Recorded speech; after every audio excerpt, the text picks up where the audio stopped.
Yo, Justin Rood, Drift Corp team manager. Fanger, what do you want to see on the show tonight, mate? Let's get this drifting on, mate. Get this drifting on. Apparently there's some other stuff on here, I don't know, but it's drifting. That's all we care, right? Drifting. Let's go.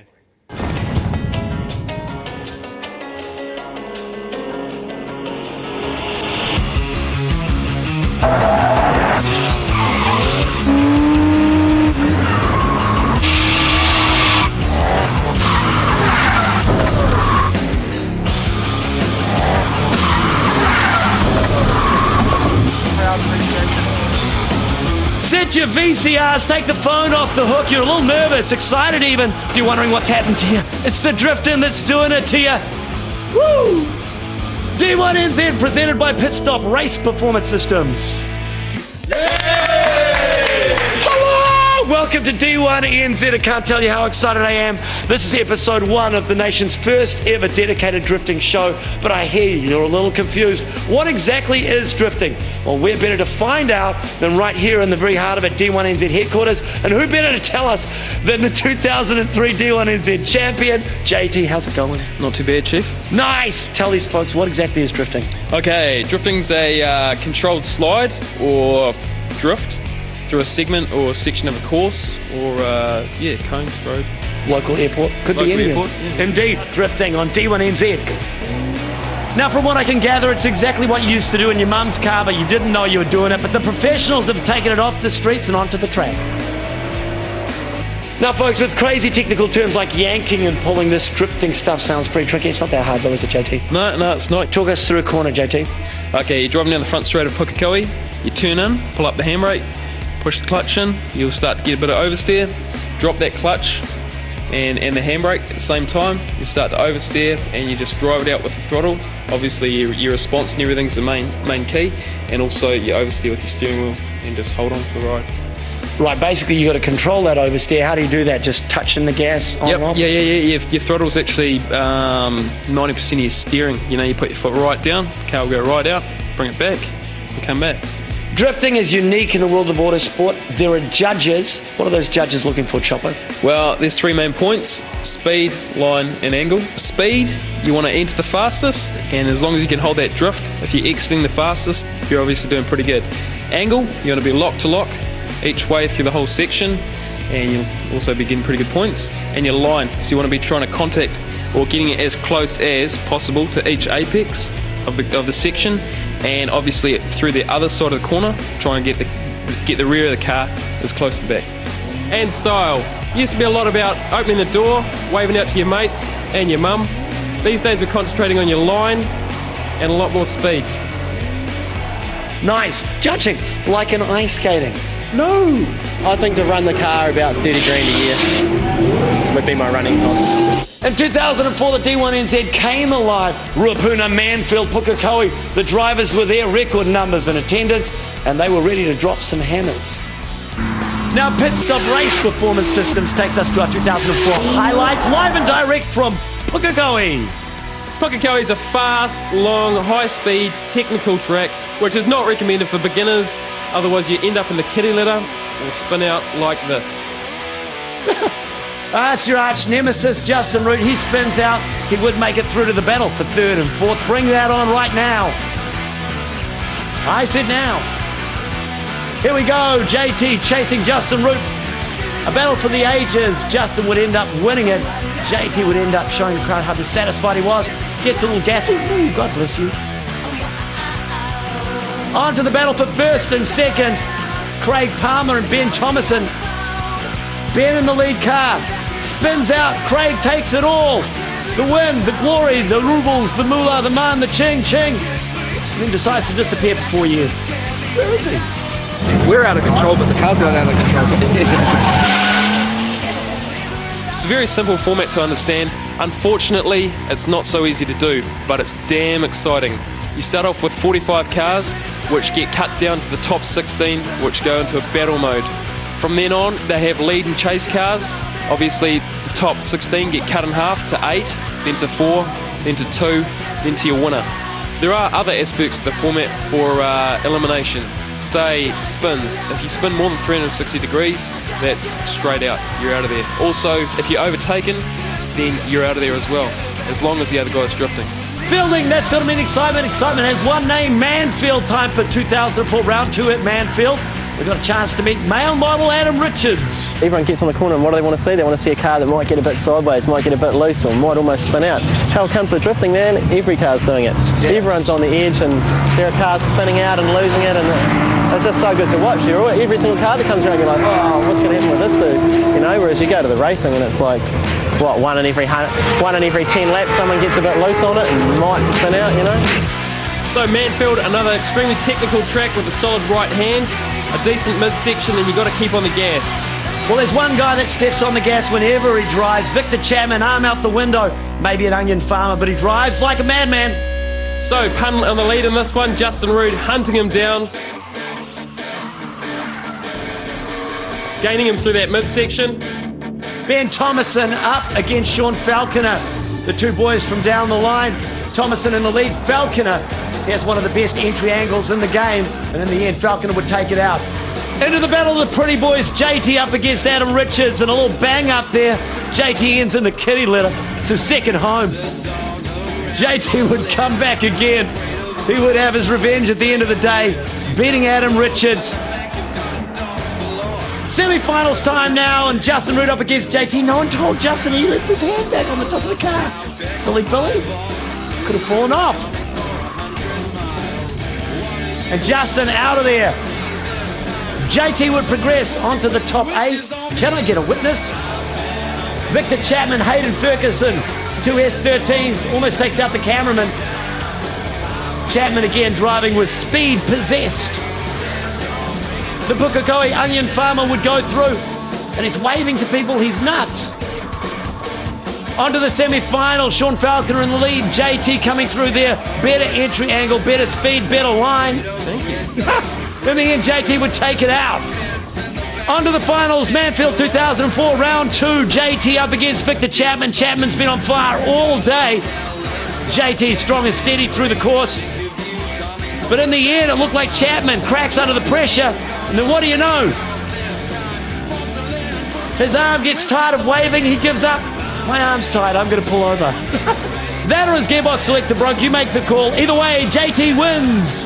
I don't really think it's the car myself, it's the driver itself. You know, you can hop in any car and drift it. Until round 3, drifting had been centred mainly in the North Island, but it wasn't until round 3 we found about the wealth of talent at Ruapuna. Here we go, 2004 round 3. Ruapuna, a technical, tight, twisty second gear track. That's right, JT. You came there prepared with a brand new car. Yep, C33 Laurel. Right into the action then, and of course you had all the big stars there. Sean Falconer, Justin Roode. Yep, Justin's been ripping it up all day. Victor Chapman, fresh off of his second place in the previous round. He was hungry for it. And the South Islander in the lead in the AE86. We've got Phil Taylor in the 86. Pushing pretty hard, knocked Victor out of there. Straight into the finals with Justin Roode and Nick Shrimpton. In the end, Justin too good for Shrimpton, but the South Islanders did pretty good. They did pretty damn good. Nick knocked me out. Ooh, must be good. Justin wins it and chisels his way up that championship ladder. It owes me a lot of love, compassion, and a good $20,000 out of the wallet. It's quite a cool feeling holding a car right on the edge and knowing that one bump can fire you off the track.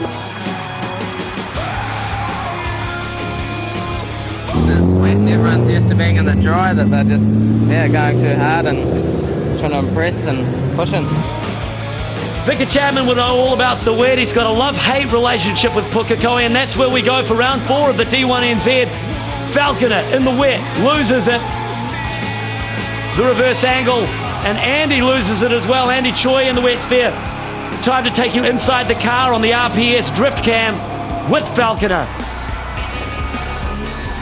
A little of what it feels like, right, JT? Yeah, looks a bit like that. Straight into semi-finals between Carl Skews and Victor Chapman. Power's obviously not an issue today due to the weather conditions. Carl having a big spin there. First time I haven't been up against a Drift Corp member, which is a bit of a change. Into the finals now. We've got Andy Choi and Victor Chapman. Chapman with way better angle through that first corner. And Andy has a huge spin right on that last corner. So Victor changes down and then takes it out. Thank you. He takes the money and puts himself right at the very top of the class in the championship running. JT, Justin Root and Sean Falcon are following up there.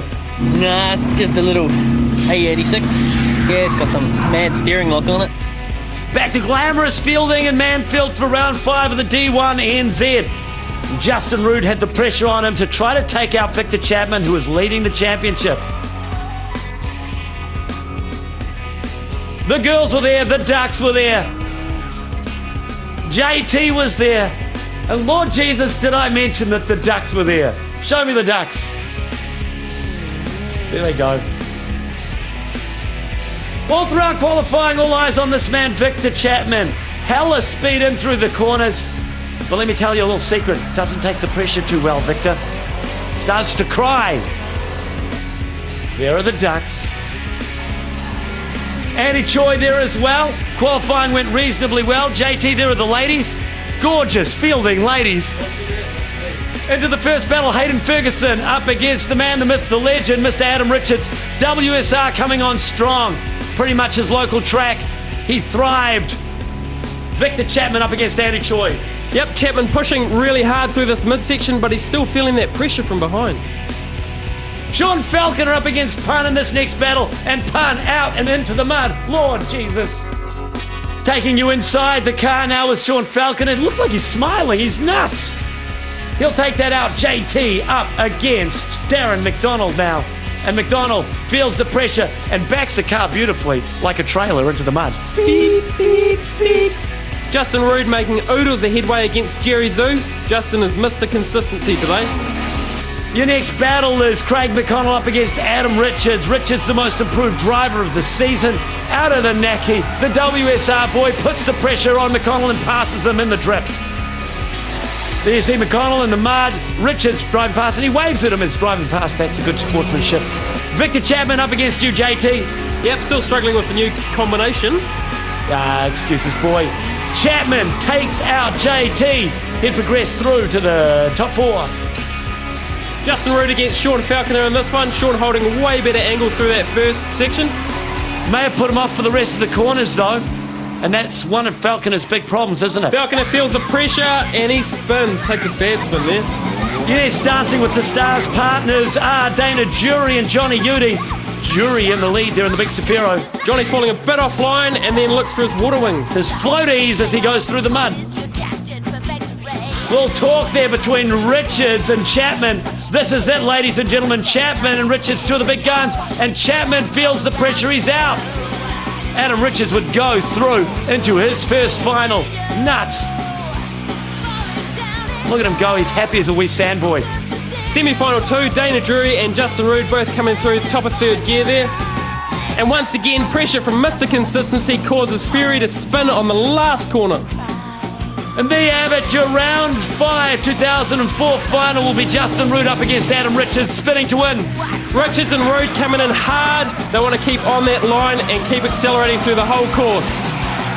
This is kind of a battle between the new up-and-comer and the established presence that is Justin Root. And Adam Richards spins out Root, passes him in the drift. Onto the second run now. Richards only got one option in this, to force Root to spin. And that, of course, would force a rerun. So Adam trying to apply the pressure like a vice, but Justin Root would be too good. That spin is at the finish line. He has taken it out. Adam Richards is happy with his second place. So far, his highest placing in the D1NZ. And with that win, Justin Root ties with Victor Chapman. It is a tied ball game with 1 round to go on the D1NZ, both on 29 points. Manfield and a preview of the final round of D1NZ. Justin Root up against Adam Richards, two of the superpowers of drifting in New Zealand right now. Yes, indeed, and in fact, about 30 episodes when we first started bringing you drifting, it was but a babe. Now it's gone into a full-blown nightmare of a culture. It's taking over New Zealand. That was evident at Manfield. The crowds on hand were massive and they were loving it. The real question remains, though, who will win the championship? It's tied. 3 people can win it. JT, Victor Chapman, or this man, Justin Root. Some crazy twilight drifting going on. That is good drifting. Last round of the year. was a bit of a tie break really. Yeah. Myself and Victor first equal, and Jarvis was very close behind. So yeah, it's going to be all on. What are you going to have to do to take out Victor? Not make a mistake. Yeah. That's all I've got to do. Is not make a mistake. I'm very good at making mistakes. Yeah. So secret weapons, techniques. yeah, not making a mistake. Oh, is that it? That's all Keep it it is, tidy. man. So I'll probably drive hopefully about 80%. Yeah. 80, 85. Just do what I need to do really. What's the error? Like try and get up tight on them? No? Yeah, well, definitely. I mean, I do my best at that anyway. I love following because it just gives me something extra to do. Yeah. I was a little bit bored, so no, I love getting right up in there tight. Yeah. Close and a little hug, you know, to the hip in there. So the boys have just lifted their game like you wouldn't believe. Yeah. The cars, look around, look at the Westside Rotor guys. They're fully decked out, full sponsored here, Tyre King, you know, on Hayden's car. The game's just gone. Getting knocked. It's gone sky high. Yeah. What are the crowd going to expect? Like, just come along and see everyone laying it out? Just hard out. It's going to be hard out, that's all I can promise. There'll be some crashes, there'll be some spills, there'll be some rubbish shred, I can guarantee you that. There'll be rubber flicking everywhere. Yeah. And yeah, lots of entertainment. Guys will be getting real close, maybe through love taps. Okay. And hopefully a real good crowd. We've got an atmosphere, that's what we have to do. Our days, they have an awesome atmosphere, and the more crowd we get there, the more we can hype them up, and it just makes a mean day. So all promo girls there, all the usual stuff going on, so a few giveaways, that's the thing. It's just good. Look at those crowds loving it. They're all part of the army drifting, taking over the nation at a rate of knots. I'm there with them in the passenger seat, like a scared little girl. But I love it. So there it is. Make your way to Manfield. Tie your children up to a heater and get down there for the championship. Round 6, Manfield, D1NZ, and a very important round for this man, Victor Chapman. He has to beat Justin Root to take out the championship. His first battle doesn't go well, colliding with Brad Kidney. Looks bad. He spun out in front of me, but it's just a racing accident. Chapman would win that battle and continue. This is Reese McBreen up against JT. No turbo in the Laurel. And he'd be struggling too. Here's Justin Root, fresh off of that victory. So after winning the last round, he's still feeling pretty confident there. I'd call it cocky. Justin Root takes out Ben Thomas. It's almost like mind games now. Tormenting having a big 6-cylinder come up beside you screaming. Those mind games would be the end of Victor Chapman's championship dreams. He would spin out, leaving the door wide open for Justin Root. On to the semi-finals, Justin Root and Hayden Ferguson. Justin is at the top of his game. Look at that entry angle. He's been feeling pumped all day, so he's on form. Well, he's on form, but the car's sounding pretty sick. And the real question is, would the car last out the day? Well, and second and fifth, just like Adam. You gotta just cruise, don't fuck it up. Unbelievable advice from the guru. McBreen up against Dana Fury Jury. And McBreen, the better racing line. Sure is. Light wheelbase seems to be an advantage on the day. Going into the finals, though, real problems with Justin Root's car. What gears are you missing? Just a couple, third and fourth, you know, just the important ones. Holy Mother of God. All right, it's the final. Justin Root. So at the championship already under his belt, Justin Root heads out to win the final D1NZ for 2004. Still struggling with those gearbox problems. Stuck in second gear here, pushing it on the rev limiter the whole time. McBreen confident that he's taken out this final run. Justin still no third and fourth, tries to shoot for fifth. Takes a spin on the last corner, back to first and sits on that rev limiter. Oh, hands off the steering wheel, he's gone crazy. Yeah, bro. I heard it. You're the man. Fifth gear through the sleeper. Good effort. So McBreen takes out the final event, but Justin Root is your overall 2004 champion. He celebrates by wearing a sleeveless top. So to the pit stop RPS leaderboard, your D1NZ champion for 2004 is Justin Root. So Justin Root takes out 2004. Sorry, little guy. Still there as always, 2005. What's going to happen? Everyone's going to step up. It's going to be wicked, and anyone can take this one out. With that in mind, let's head to Ruapuna Raceway. Round 1, fight! Yes, sirree, Pit Stop Race Performance Systems and the miracle of modern magic television take us to Ruapuna for round 1 of D1NZ 2005. The ladies were there. D-Corp was there. 7 cars representing. Nerdy guys spraying girls, it's nuts. And of course D-Corp with their professional look, WSR always in effect. And the low point for me, a little bit too Dukes of Hazzard, Scott Andrews with the car with the lights and the flashing. He may get a red card, but the word is still out there. 2005 is a whole new level for D1NZ. Now it's time to check out the highlights from the qualifying round at Ruapuna.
And I could never forget the life passes. And through the heat of it all, I stood tall. Never run, I'd never fall. Let it be heard among the masses.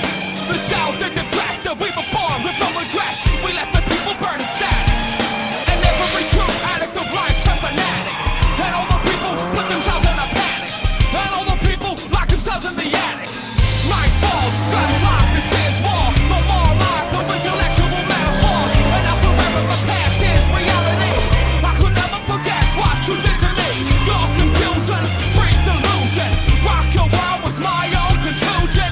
What you earn is cause you forget me. Reject me, then will neglect me. Starvation of your time to live. Feel not be of this way. Still believe in this sanity.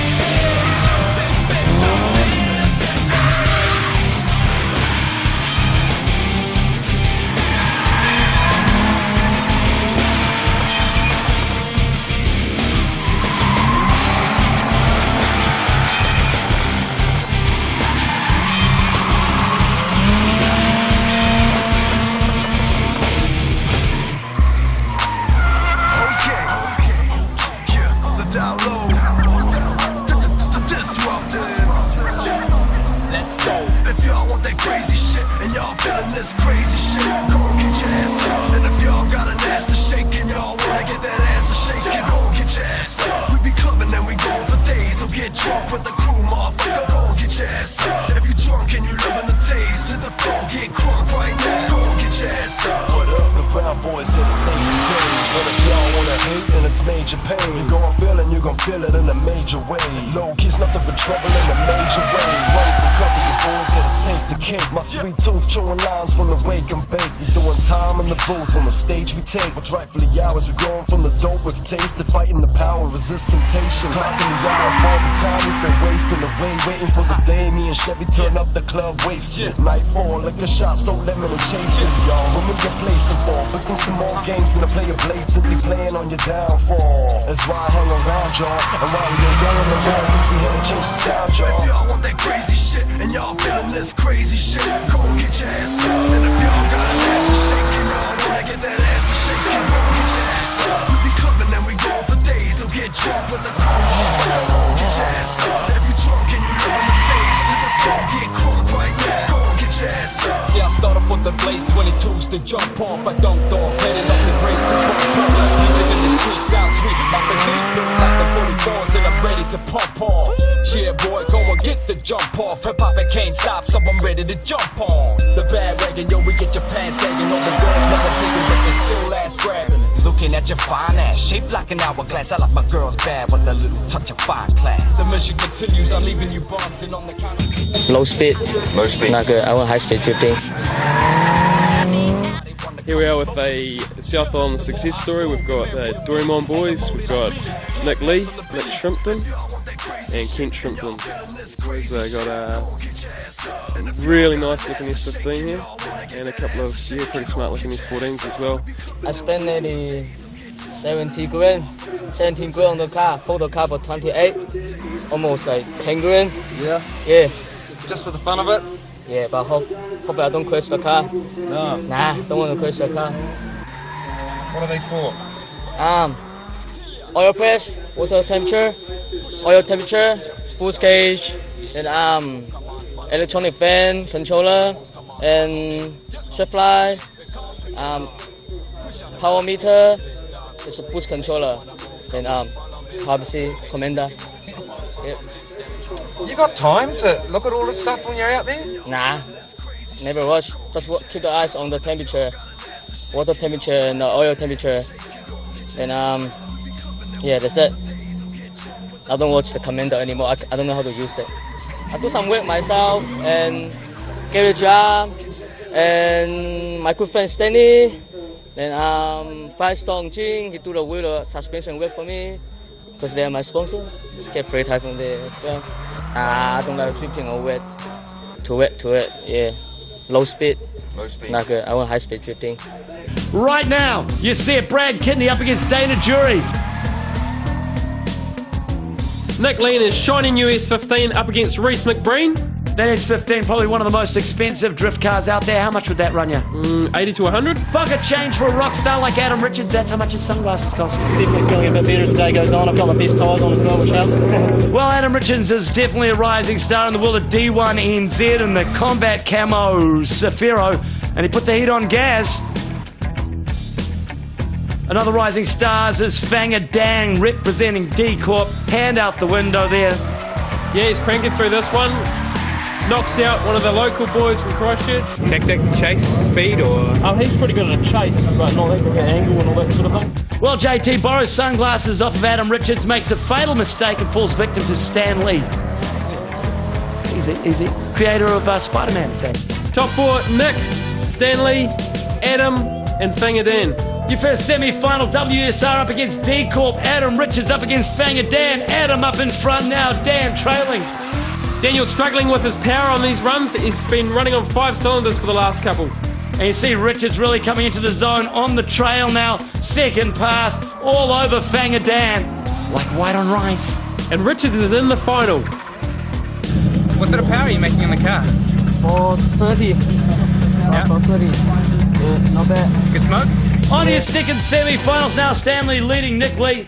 Stanley with a bit of understeer there, but Nick puts it in the dirt. Talking about that, there's a couple of little blondinis coming up in a second. Stay clear for them.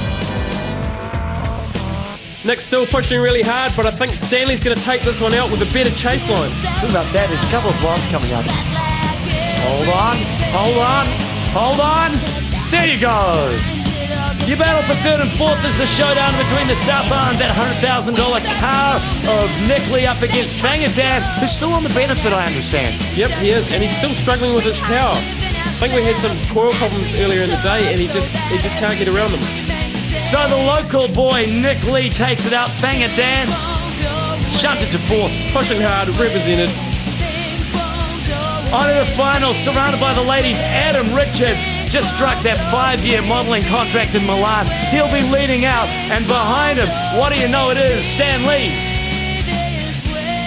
Stanley pushing hard, Adam's still concentrating on his hair through the second corner. A little rough there, he is driving unbelievably well right now, Richards. Holds off Stanley, throws him in the dirt. Second pass now, Richards will be trailing Stanley. Still struggling with the chase. The acceleration of these S15s are really good over your longer wheelbase. Still brilliant driving from Richards. He lays on the pressure. Little gassy in the back there. And Stanley would take second, but you know what? In his first event of the season, Mr. Adam Richards wraps up first. And the money and the ladies. Adam Richards sits first on the leaderboard for the D1NZ as well. Now before we go, it is our pit stop drift of the day. Victor Chapman through the corner on the apex. Now you're going to see Reese McBreen pass him in the drift. This is what drifting's all about. So there you have it, it's in the bag, stick a fork in it, it's done. Episode 1, round 1 of D1NZ over and done with. Can't say it wasn't emotional. Yeah, it was emotional. Shed a few tears. Next time we bring drifting into your living room, it's going to be from Manfield, the Carnage. Round 2. Fight! When we return for the next episode, we're going to bring you a dedicated half hour from Manfield, round 2 of the D1NZ. I'm Brooke Howard Smith. And I'm JT. He's an Aquarius. This has been D1NZ presented by Pit Stop Race Performance Systems and a product of Xstv.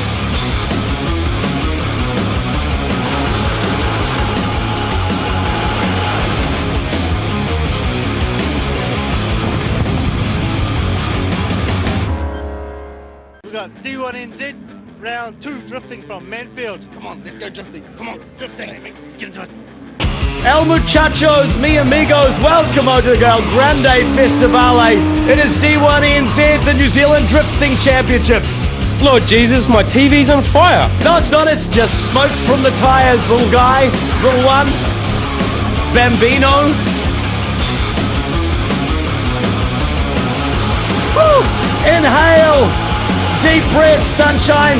It is the D1NZ presented by Pit Stop Race Performance Systems. Hey there, Chopper. Welcome to round 2 of D1NZ in association with Pit Stop and RPS Race Performance Systems. My name is Brooke. And I'm JT. And we are here in the heartland of the Manawatu. It is Manfield, and the weather is kind of poopy, to be honest. Yes, track conditions are pretty slippery out there today. Tyre choice is going to be a winner on the day. It's going to make things dangerous, but we've got the best D1NZ field ever assembled to take it on. Oh yes, we're starting with off 45 cars qualifying to the top 16, and then there'll be an eliminator battle from there, 16 to 8, 8 to 4, and then we've got the final battle going down. Right then, enough of the talk, time to get the action underway. Tie 4. Highlights the qualifying round. JT, Manfield, tell us about it. Well, normally Manfield's a high-speed technical track, but today with the weather, things are turning really bad. Concentration's a key factor today with that slippery surface. Yeah, I've seen better weather in my time, that's for sure. Yeah, it's about as bad as it gets. What does change in the wet? You have to change the setup a little bit. You really want to soften your suspension, especially in the rear to get the traction, and soften the tyre pressures. This man. So let the tyres down so they get a bit softer, get a bit more traction out there because of the wet. It's just too wet. Yeah. If it was dry, you want them a little bit harder, but wet, yeah, definitely lower pressures. Tyre pressures are really critical today. As you can see, Tony's possibly let them down a little too far in aquaplane. What does it mean to a driver? Does it just mean you depower into the corners? Yeah, it's just power right off and just keep a good hold on that steering wheel and steer it heaps. Nick T-Boone in the A86, hands clearly at 10 and 2. They're just about 6 inches away from the wheel. In this type of driving conditions, you've really got to work with what you've got. If you go off camber, offline, to especially like grip racing and all that sort of thing, the track surface just changes so much from being reasonably grippy to just extremely slippery. Quite incredible, that's the exact same outfit Bobby Brown wore in My Prerogative, the video. And at this rate, I'm thinking we're going to be needing to sign wetsuit sponsors. The track surface just changes so much from being reasonably grippy to just extremely slippery. So with drift, taking a drift line is quite a bit different. So your surface changes, it throws the car in and out quite a bit. You're always forever concentrating, whereas in the dry you get a lot more leeway. Obviously you need a lot more power, but you do get a lot more leeway with the dry conditions. You know, you're relying on your tyres and all that sort of thing as well. But in these conditions, it's just it's quite hectic out there. So who will be the king of the wet? My Prerogative, Nick T-Boone, Sean Falcon, all the big guns have gone through, but the battle to look out for, Victor Chapman up against JT. Right now it's time to kick things off with the top 16. Dun, dun, dun, dun. We are ready to roll. Number 8 versus number 10. Let's do it. The lightweight cars look like they could do quite well here today, Carl. Yes, that's right, especially when there's a little bit of rain, you know, you can slide a little bit longer. So here we go, Nick T-Boone in the lead, Carl Skew's a young up-and-gunner. This is it, battle one. So it should be a reasonably even battle with two low-powered Toyotas here. T-Boone in the front, Skew's following. For the early part of last year, Nick T-Boone drove an S13 there. Yeah, it was a nice little 180 SX. T-Boone's trying to concentrate on the other end of the spectrum this year. What's the spectrum? I don't know, it's on the T-Boone takes it out. Drift Corp up against 10 Industries. Sean, like to take down the Drift Corp boys. Yeah, it's always good when you take down a Drift Corp boys, but yeah, we'll see how we go. Time to go. Battle 2 underway.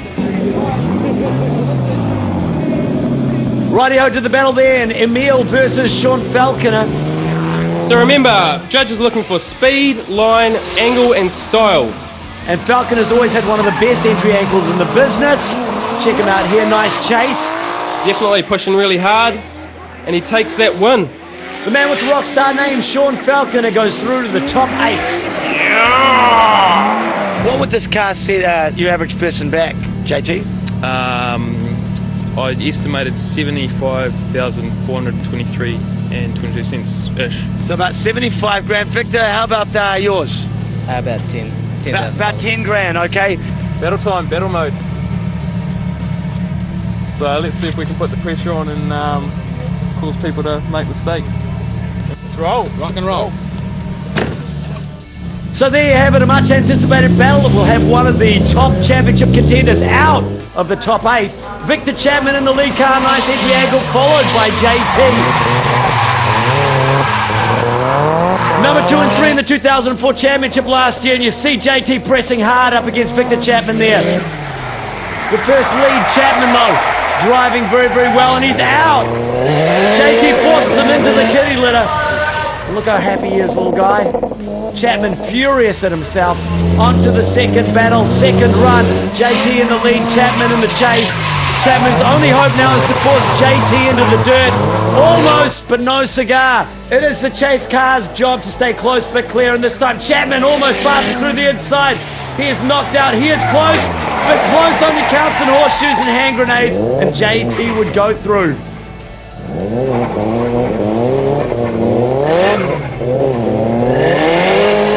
Just had a big misfire. The engine cut out and the back wheels locked up and I spun out. Another first here for the D1NZ, the first time an Australian has battled a Kiwi in New Zealand. Danny, you're representing the whole country. Don't know what to say about that, but yeah, I'll give it a go. You're up against an Australian representing New Zealand. Yeah, for sure, yeah, I know that, realise that, but yeah, I'll give it my best shot. Yeah. Best man win. West Side Roaders, Tony Brennan up against Danny, the token Ocker. Tony coming in really strong, and the token Ocker still struggling with the car combination and the weather conditions coming from Queensland, Australia. Pushing really hard though. Tony makes a simple mistake, and the token Ocker gets him on that last corner. Hammers him. Aussie Danny passes Tony in the drift and wins it. Okay, matchup number 5, and it's Richard up against Fanger. This is a Commodore, isn't it? Yeah, it is. That's the only Commodore I've seen in New Zealand drifting. Yeah, it's something different, hey? Yeah. That's the key to it. D-Unit's Richard Lund in the Commodore Nissan Hybrid up against Fanger Dan from Drift Corp. Yep, Lund and Fanger Dan both running the RB20, both simple package but really reliable. Kind of deceptive, looks like a Commodore running a Nissan engine, and you see Dan pressing hard on the inside there. Manages to tuck right in on him in that hairpin. Then just outside of the judge area, Fanger Dan goes to sleep at the wheel, and what do you know? Will spin, but he does spin into the top 8, he'll go through. Yeah, a lot of people have gone up against Ferguson and they've been chopped down. What are you going to do to stop him? Just consistency. Hayden Ferguson came in a Vector outfit that he stole from his roommate. If you work for Vector, he's going to set it back in the mail, eh? So Hayden Ferguson up against Gaz from Drift Corp here. Another grudge match, 2 of the big guns. Hayden Ferguson, the lead car. And Gaz being another victim to the weather conditions on the day, still struggling with his combination. In car, Ferguson still battling those weather conditions, but holding on for dear life. And staying on the track's the name of the game. You see Gaz there just overcooks it. Gifting Ferguson the win. Time for another big battle now. Adam Richards versus Sinji. In your cars, boys, this battle. Sinji versus Adam Richards. Richards, of course, won in Ruapuna. He leads the D1NZ leaderboard with 20 points. Both pushing very hard. Once again, Sinji leading, Adam chasing him, doesn't want to lose this. He's got a lot on the line. Looks like an even run to me.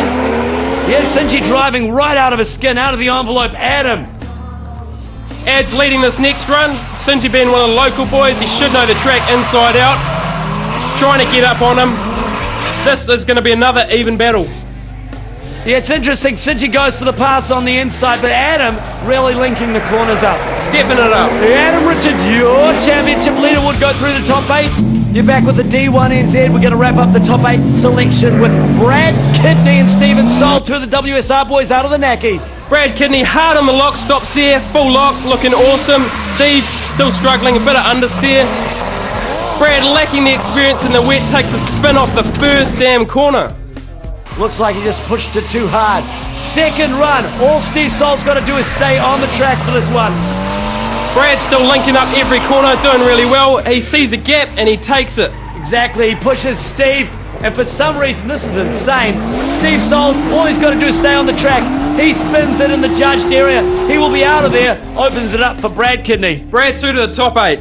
Pretty exciting, pretty controversial top 16 battle. Let's go to the pit stop leaderboard and check out who went through to the top 8. So on a quest to find the top 4, there are a lot of great battles there. Some of the young guns taking on the established pros. Let's kick off the top 8 battle now. Falcon and T-Boone head to head.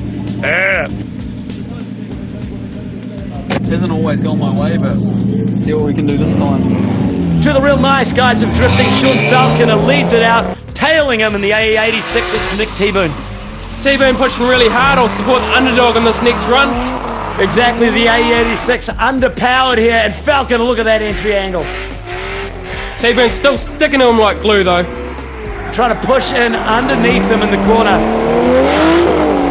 Too much understeer, sorry T-Boone. T-Boone leads it out now, Falconer behind him. He'll be able to stick hard to that AE86 with all the power. Awesome angle by both cars in that first corner. Falconer's still looking too clean. I'm thinking he's going to take this one. You must have ESPN, because Nick T-Boone, he would fall away and Sean Falconer would take the battle. We're thick and deep in the middle of the race. Performance Systems top 8. Australia versus New Zealand. JT up against Aussie Danny. No, I've already taken one trophy off them, so maybe they're back for some revenge. Let's go top 4. Hell yeah. The ever humble JT there up against Aussie Danny. This will be another big battle. See if the Kiwis can come out on top. Aussie Dan in a borrowed cart. JT to the first corner, waves to his mum. And then you see Aussie Dan looking to apply the pressure, applies it on himself, spins out. His run would be over. JT just showboating through that lead run now. Nice shot. Second run, another pass. This time Danny in the lead. JT tries to press up on him. He would be doing it as well. Good usable power in JT's SR20. Dan looks to lay down the hammer, oversteers, ducking and diving from JT. He'd go through, continues the drift. What do you know, Hayden Ferguson makes it through. He's up against more Drift Corp trash. Fanger! Yikes! Ferguson looking to get into his first semi. Fanger, of course, is in the top 4 in the first round of Ruapuna. Take it away, JT. Fanger pushing hard again. Ferguson takes a spin on the hairpin. Frustration. And a nice cruisy drive for Fanger as the crowd looks on. Second run, Fanger in the lead. With mean angle, sees Ferguson spin. And Fanger Dan would go through to the semi as second in 2 events on the D1NZ, looking good. Our final top 8 battle pits 2 WSR boys against each other, Brad Kidney and Adam Richards. Sure, this was the same battle we had last in round 1 last month, so it's just almost like history repeating itself.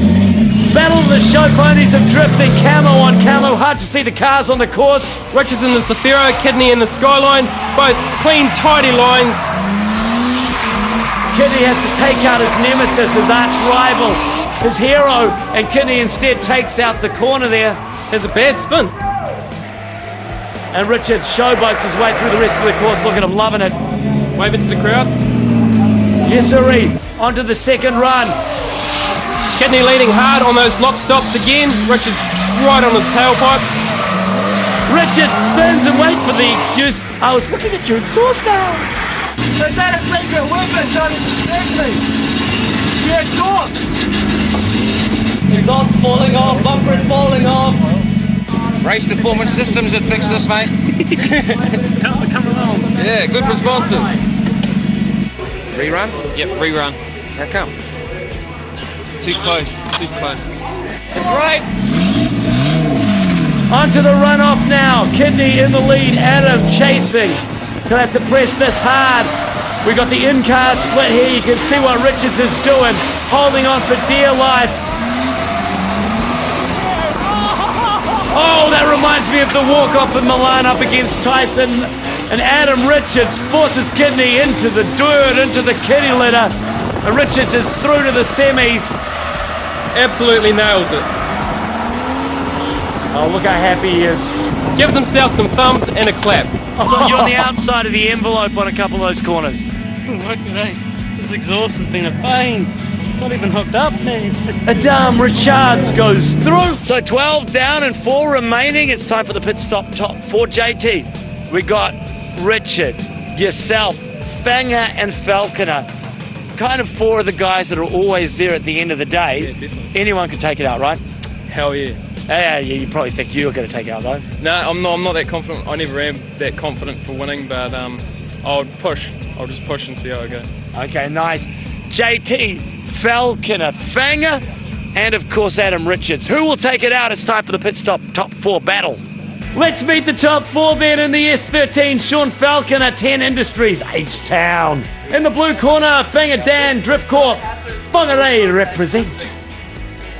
JT Drift Corp, that's my prerogative. Hey. And live and direct from the runways of Milan, Adam Richards. Down to the business end of things, time for the pit stop top 4. What better way to start it out than with JT up against Sean Falconer. Hamilton, Auckland. Let's go. Top of the food chain now, Sean Falconer leading JT to S13s. Falconer, nice entry. JT gets too close, spins it, so does Falconer. That's what I call close. I can't tell if that's a wave or the fingers from JT. Either way, he's kind of angry. Falconer and JT both spinning on the corner. The pressure coming and both of them overcooking it. Unbelievable.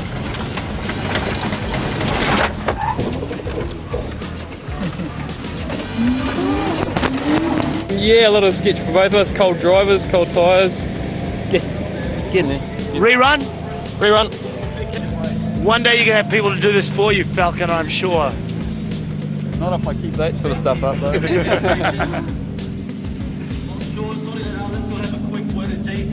day at the office. Sean's looking relaxed as well. These guys are too cool for their own good. So Falconer will lead out the rerun. The rain is gone and the track is patchy. JT in the chase. And this time JT close enough to pass in the drift. Falconer from behind now. If he can repass JT, he'll take it back. But it was not to be. Falconer spins. And in boxing, that'd be a 10-8 round. Falconer spins it. Oh my lord. Chalk that one up to JT.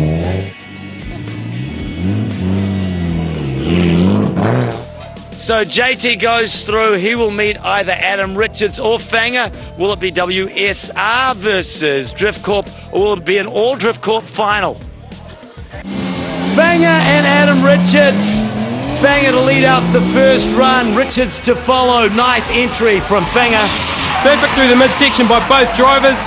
There's a big slippery patch on the hairpin which catches Adam out. That's his buddy. He'll cry if he wants to. Well, the dream may be over for Adam Richards as far as the first pass goes. Fanger Dan had the edge on him with speed at least anyways, all the way through there. See how the second pass goes. You might get a D Corp final, man, hey? Yeah, should be That'd good, be cool, wouldn't it? Yeah. Has that happened before? Not for me, I've only got a third so far, so... Yeah. Fanger Dan wearing that Power Rangers helmet. He's one of the real up-and-comers. Second semis in a row in the D1NZ. Tell us a little bit about him, JT. Yeah, this year's been concentrating on consistency, keeping the cars going and reliable. He's doing really well so far. Very, very well. Put a fork in Adam Richards. He's done. Axed gone. Fanger Dan would be in his first final. But before that, there's still a chance for a podium for Adam Richards up against Sean Falconer in the runoff for third and fourth. Richards is at the top of the championship ladder, so he wants to get as many points under his belt as he can. Once again, awesome entry by both cars. A little bit of understeer there from Falconer, but he is gaining fast. Like the long wheelbase of Richards really proving to be a drawback in the wet. Yep, he's struggling a bit. Too much weight, and it's causing him to spin. The slow speed pass from Falconer. He takes that run onto the second run. Richards following Falconer. And a total blowout from Adam Richards. Frustration causes Richards to lose it. He'll take fourth. That was a pretty rough battle for third and fourth. Yeah, I knew I had to do something to pull that off, and I really pushed it. And I was pretty annoyed at myself from the first battle, so I really pushed it, and it came off. So I'm right with that one. Good luck for the rest of the year. For sure. Thanks Sean Falconer, third place here today. D1NZ pit stop, round 2. Okay, girls, who you got for the final? Definitely JT.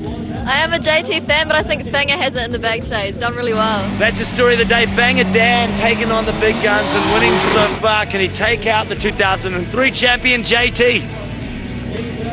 Let's meet the combatants. Fanger Dan, Whangarei, you've come right up through the ranks. Now you're taking on JT. Yeah, D-Corp represent. Fanger Dan, mate, who would have thought he's carved his way through the crowd and now he's up against you? Yep, no, he's done wicked. He's done wicked. He's one of my boys, so I'm pretty happy either way. Story of JT's life, he could go either way. I'll take you through the finals. Jates gets a little emotional. Fanger Dan to lead in the first run. JT to follow. The C33 Laurel leads the black S13 of JT. JT presses up hard. Fanger Dan, this is for all the money, the rubles, the ducats, the chinola. And JT, nice pressure in the follow. That's what the judges want to see. The style, the line, the drift. Just seen the first pass in the finals. Better angles from Dan, but good chase from JT. Yeah, that's right. JT had a really good chase. That's where most of the points come from in the battle. He's getting up close, up personal with the car. He's out sideways. Good run, perfect run. Touching words from the little Buddha, Uncle Frank Lou. It's time for our second pass. JT out in front. You've got Fanger Dan pressing hard and back. Inside the apex, apex to apex, corner to corner. That's what I call finals driving from the Deco boys. Same runs, same style. Let's go to the judges. Far too close to the judges to call. It's rerun time as JT leads out on the first of two passes. Fanger Dan, beautiful first entry angle. Line again, apex to apex as the rain starts to fall at Manfield again. Remember, this is the final. The winner of this will put themselves in good position for the championship. JT all the way through and outside that corner. Fanger Dan now, second pass, he'll lead out, JT to follow, and that's what I call good following. JT about 8 feet back on the car and still pressing. JT, beautiful following here. Fanger's feeling the pressure. And as JT tries to pass on the outside, Fanger goes too far inside, catches the inner curb. He goes out, JT the pass. Oh, Lord Jesus. If you're chasing and you're passing the other car in front of you, it usually means that the other car has gone out enough off the drift line for you to actually be able to pass them through. So in essence, that's probably almost a win. Nice. Makes sense. So there you have it. JT takes out the win and holds his radiator high. Third place goes to Sean Falconer out of Hamilton 10 Industries. Second place, Drift Corps, Fanger Dan. And here's how the overall points championship looks. Adam Richards in the lead. Dude, it's an intercooler. Oh, that puts you in good standing for the championship. Yeah, hopefully I'll just keep it clean all through the year and just consistent and just do well for it. And while we Fanger Dan is dropping rings, JT's happy as well. He's taken out round 2 at Manfield. I'll feed off what the other guy's doing. So if he's an average driver, I'll just perform average. And it was really good to see, like, Fanger Dan was just performing real hard, so it was good. He was pushing me to my limit, and that's what I need to train. And I don't get that bugger all in New Zealand, which is why I'm sort of going offshore as well. These may be the rings of the day, but no surprises as to who's going to take out the pit stop drift of the day. JT on the inside of Fanger Dan, passes in the drift, and that's what we like to see. Well, there you go, the feel-good story of the year. Young JT takes out round 2 of the D1NZ Championship for 2005, brought to you by Pit Stop and RPS Race Performance Systems. Jates, round 3 is coming up. Yep, yeah, at Phuket it should be a wicked round, some more high-speed action, so let's get into it. Well, he's on cloud 9. We'll see you there. June 5th, Pukekohe, round 3. Fight! And there will be a fight when JT's girlfriend sees that shot. Next episode, round 3 from Pukekohe when we catch you on the D1NZ. Brought to you by Pit Stop Race Performance Systems. Say sorry. Sorry. Tell her you love her. I love you, honey. Till then, I'm Brooke Howard-Smith. And I'm Jairus Tamati Whanaro. This has been a product of Excess in your neighborhood. All right.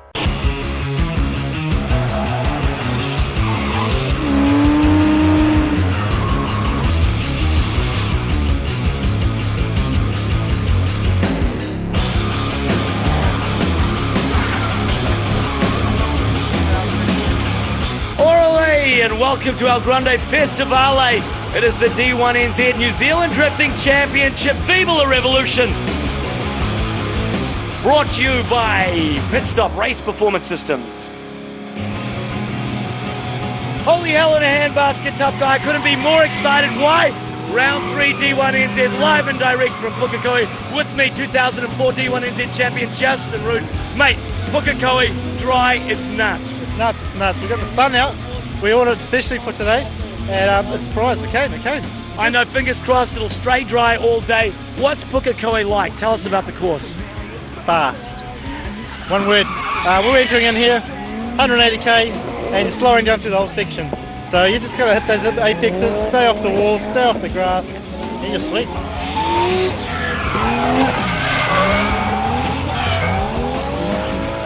So there you have it, tough guy. The top D1NZ drifters are all here. Pukekohe, let's check out highlights from qualifying. Raise the roof, tough guy. He's nuts. So the D1NZ's first stop in Pukekohe for the year, and will it be championship leader Adam Richards' day? There are plenty of young guns nipping at his heels. Fanger Dan, Falconer, they're all here.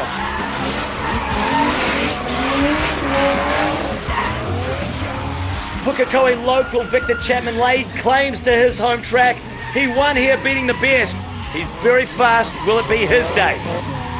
Or will it be the other S13? Sean Falconer, they call him the coach.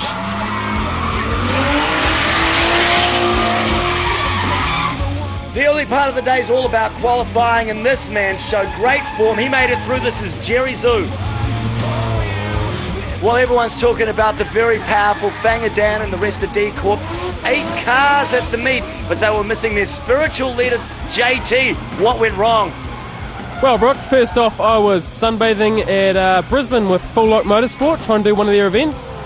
But now I'm here, live and direct, watching D Corp, pushing it really hard on this track, still struggling due to the patchy weather conditions.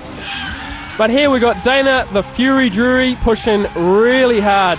Nice tight line, some mean flames there. We've got the top 45 cars in the country. You can't just turn up on the day now. You got to qualify through drift school. We've got Jordan spending some time in the dirt there. The track itself is very high speed. That entry is up to 220 k's, so I've heard. And it just keeps tightening. Now with all this mud getting spattered all over the course, by the time you hit that last corner, Kestrel corner, it just turns to glass. You've got to have some talent there. And these two guys do have some talent. We've got Adam Richards in the Camo Safiro and also Fanger Dan pushing hard. Wonder if these two will be paired up in a battle later on. Spins left, right and centre. This track is so patchy, it's anyone's game. Jordan spending some more quality time in the mud. Word on the street is he's going to be joining Westside Rotor with the mud camo. Yeah.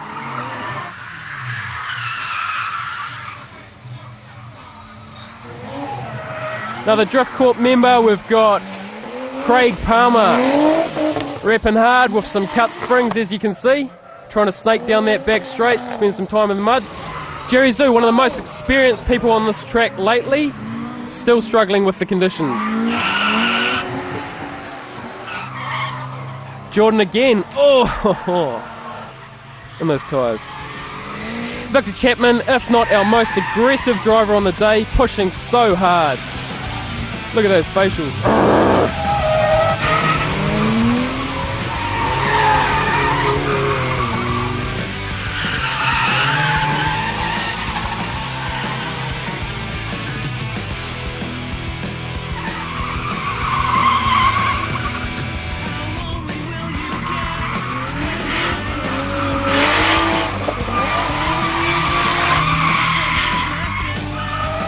A heap of carnage towards the exit of the Castrol corner. I expect to see a whole heap more in the top 16. The top 16 are in. Justin Root, who do you see going through to the top 8? Adam Richards, Banger, Sean Falconer, and Victor Chip. The big guns are gridded up behind me, and it's time for the pit stop race performance systems. Top 16, one-on-one battles, fight. WSR up against Garage Dory. Track's drying out, so get a bit of smoke. Go fast. We got the underpowered Toyota pushing really hard up against this Zafiro. Both fourth gear into that first corner, really good angle of Skews. Tony's struggling to keep up with Skews' line. With an underpowered Toyota, he's doing really well. I think that's going to give him the win. And it does. Sorry, man. You're out of there. From the exterior, this looks like just your everyday average S13, but inside, some dynamic stuff. That looks like a P-Lab in the corner, Falconer. What is that? Yeah, this engine runs on P, so that's my secret there. So as you can see, I use the pump bottles for my breathers and stuff. You know, you just got to use what you can. So, yeah, this is what it's like. How are you feeling before the top 16? Yeah, not too bad. I'm just hoping that I can... the first run is sort of the same as my qualifying runs. So just still in the back of my mind how am I going to do it. So what are you going to do to battle him? Basically, I'm just going to drive a lot faster than he does. Well, if there's anyone out there from Pump watching, perfect sponsorship opportunity. Sean Falconer, there must be something pretty special, some magic water in those pump bottles, JT. Yeah, no, there's got to be something in there. He's ripping it up. Poor little 86 is struggling like hell to keep up with him. Weather conditions start to turn pear-shaped on the second run. Matt falls a victim to it and falls off the edge. Falconer takes out Matt Gill like he take out your sister, and the coach is through to the top 8. Oh, wave to the crowd, JT. Yeah, there's still some tricky pitches where it's wet and dry, sort of offline, and then as you come through the last corner on Castrol and into the straight, very greasy, a lot of mud. It's just almost like driving on ice. Rain's just started, so might have to change the tactics a bit. Go hard or go home. Oh, there you go, JT. Hayden Ferguson eliminates one of your D-Corp brethren. What can I say, man? They don't call him Smokey for nothing. Ferguson with an awesome execution. And Smokey takes a pit stop. Practice in the dry, so now we're in the wet, so it's going to be interesting. Well, it must change your whole mindset, gearing, everything, doesn't it? Yeah, just a bit slower. Straight back into the battles now, and it's Steve Soul, the painter, up against Jerry Zoo. It's going to be about who can handle the pressure and the wet. You can see Jerry's got a lot more experience, even in the bad weather, but Steve just seems to be kicking back and taking in the day. Yeah, man. Bit of a wave.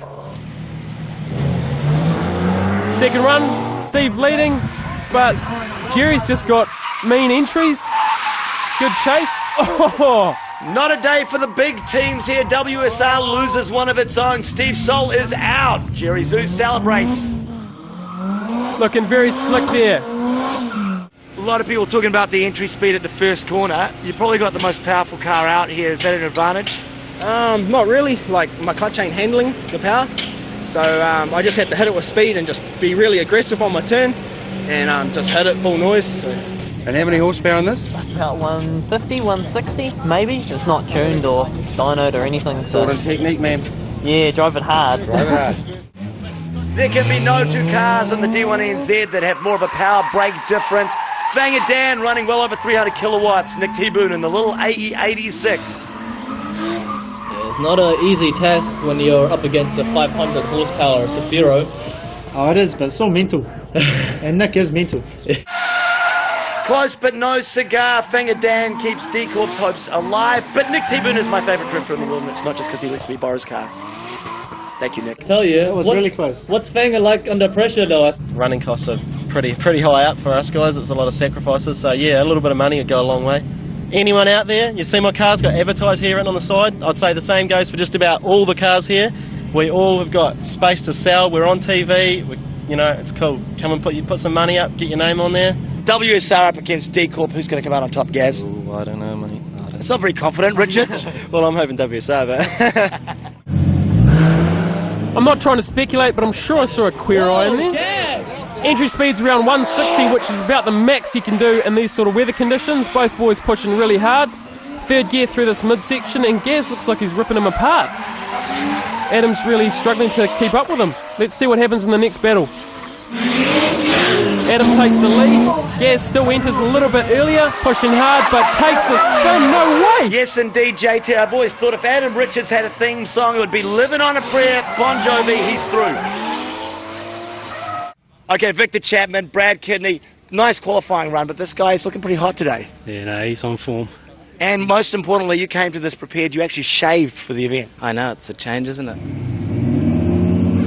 Just stay on the track and get points, eh? Yeah, keep it together. Keep it tight. Game plan. So here we go again. Mr. Chapman's aggressive style accelerates down the straight into that first corner. He could get in a lot of trouble if he takes a spin on this. Tries his luck, gets through. Kidney's nowhere to be seen. Oh, there he is. Chapman having a lot of experience in the track. He was here the day before the whole day. Oh, pulls a very dodgy manoeuvre, takes the pass. Victor Chapman, the onion farmer from Pukekohe, he'll take out Kidney. Brilliant driving. And a wave to the crowd. Last of the top 16, you seen anyone out there and how fast they took that corner? Are you cautious in the wet? Slow down a tiny bit because it's a bit slipperier, but still hard. Low spin, straight through, one, take it, next. Dana the Fury Jury, a very focused individual, concentrates on his line. We've got Mark Harrison just holding on for dear life at this run. Right on the edge, maybe even outside of the envelope. Harrison, a good show for his first top 16, but Dana Jury would go through. He would be joined by many of the big guns: Richards, Chapman, Dan, Zoo, Jury, Falconer and Skews. Okay, chopper time for the big battle. It's the top 8. We're going to find the top 4 right now as we go into the pit stop race performance systems. Top 8. So Carl Skews up against Sean Falconer, and the coach is driving out of his skin. Let us begin. JT. Falconer has pushed really hard in the last 3 years, never quite made it to that #1 spot. Awesome lines, flawless runs. Skews with quite a bit of understeer in that last corner. Both coming in hard. Skews 4th gear. Both change to 3rd through the midsection, but Falconer's line is just too good. He's going to take this one out. Hayden Ferguson up against Jerry Zoo. It's your next battle on the D1NZ, brought to you by Pit Stop Race Performance Systems. I got horsepower, so like smoke the tire. Don't want to ring. Rock it up, Jerry. Yeah. Fergo, you're leading this one out. You prefer to lead out of the start? I'd actually rather chase on the first lap, but haven't got it that way this time, but we'll be right. Ferguson in the chase, and he's right on top of him like white on rice. Watch him, nice tight apex line through the last corner. All right, here we go. Oh, Jerry Zoo. Hayden's struggling with the switch. My lord, that's pretty. There's a rainbow in the background. Jerry Zoo, more surprises, eliminates Hayden Ferguson. Off to the runoffs for him. The rain has finally come, and it's time to cut heads. Two of the big guns, number 1 and 2, currently on the D1NZ ladder, up against each other. One of them won't make it to the top 4, and that's going to change the leaderboard. Fanger Dan D Corp up against Adam Richards WSR. Doesn't get any bigger than this. Richards leads out on the first run. And in controversy, both these guys thought it was a trial pass. Didn't understand the format, JT. Yeah, unfortunately there was a slight miscommunication. That run would still count. Now up to Fanger Dan to apply the pressure on Adam Richards. Awesome run by both the boys, but Fanger's going to have to cause Adam a spin to get through. Ooh, I think that might have counted. Fanger spun in the first round, and then Adam spun as well, which makes it equal. 0-0. That's right. You know. So 2 more runs. That's right. This is the biggie of the day so far. 2 of the championship leaders of the D1NZ. Both with flawless runs. Fanger still struggling just a touch on that chase run. You can see the experience of both drivers. Wet and dry conditions. They're doing some really good runs here. This one's going to be near impossible to pick. These guys are giving it everything they've got. This one's out of my hands. Who won that? You're through to the top 4, which really sets you. That means that Fanger's off your back. Yeah, that's good actually, yeah. It is nice. He's got another couple of weeks to sit and contemplate things, and he'll try taking you out at the next round. But for now, it's kind of comfy. You don't know who you're up against in the top 4 yet. No, I don't. No. We will see, though. Victor Chapman, Dana Jury, S13 Safiro. Bring it on. Yeah, pretty damn slippery. So it's pretty much throttle off the whole way around that corner until you're ready to exit.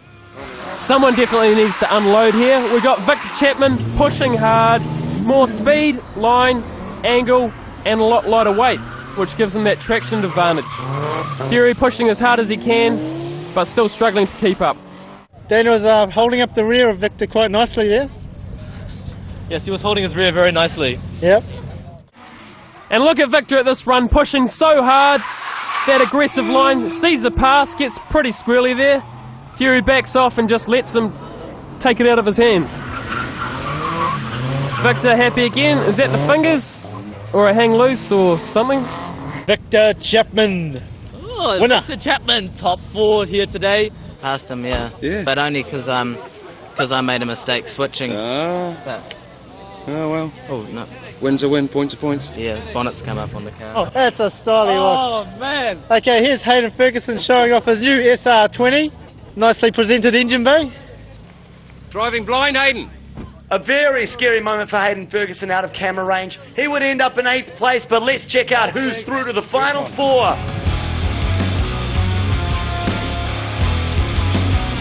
I'm very excited. Top 4's time here at the D1NZ, brought to you by Pit Stop Race Performance System. Jerry Zhu, we've got Sean Falconer, we've got Adam Richards, and of course we've got Victor Chapman. They're going to do battle to the death. Actual death not included. Same jokes, different show. Sean Falconer, Jerry Zhu battling. I've never broken that number 1 position, so yeah, I'm just hoping today, yeah, but we'll see. Yeah, because before drifting the S15, so got a low horsepower, but now the car got more horsepower. Yeah. So yeah, just smoke the wheel and have some fun.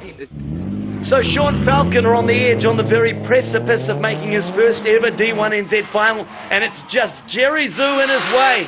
Jerry coming in hot and heavy, but Falconer just looks cool, calm, and collected. He's confident he's got this one under his belt. Bit of understeer in there from Jerry too. At the end of it. Good work. Good work from both drivers. Jerry with an awesome entry, but Falconer seems to be catching him up pretty fast. Go boy, go boy.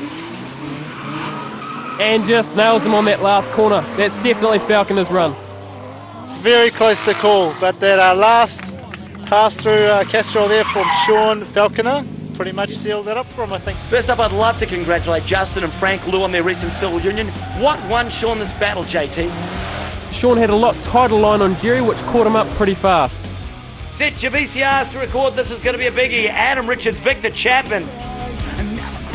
Coincidentally, both these guys were out of Pukekohe the Friday before, virtually alone, practicing in the wet. Richards with the lead off, Chapman pressing hard and fast. Far too fast on the inside. Richards gets the contact from Chapman. Oh, it's all over. It looks like Chapman's texting there. What's he doing? Look at that again. JT, take us through the replay. The carnage. Chapman chasing really hard and aggressive, comes through the sweeper, changes down and tries to take the switch a lot earlier than Richards and just clean takes him out. Right in the middle of the racing line. There's major damage in both cars. Is the suspension alright in Richards' car?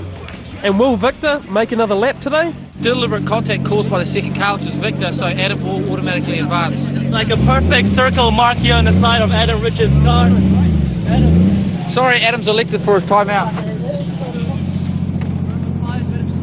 Why can't you just change cars? Hey, yo. Go straight to the final. Victor can't compete, that's a straight through. Start calculating. But if Victor can't compete, it's a default anyway. We just had to dig all the mud out from inside the wheels because it was throwing them way out of balance. So we did that, and it knocked off our brake booster hose, and we had bugger all brakes, so we just rectified that. And yeah, you won't kill the Safiro that easy. Nah. Victor turns up looking for another crack, but he has been disqualified, even though he doesn't know it yet. Way to go, Victor. Yes, I can understand. Like, it's nobody's fault. It's a racing incident. Yeah. That may be post-crash delusion. The little guy may be suffering a concussion. Definitely his fault. So a very relaxed Jerry Zoo gets an automatic third. Chapman goes to fourth, and Sean and Adam would battle for the final. Richard slams on that Power Rangers helmet the last time today. Yeah. I'm in anyway, I'm in the final, so, and Adam got through, was a bit slammed into him, so...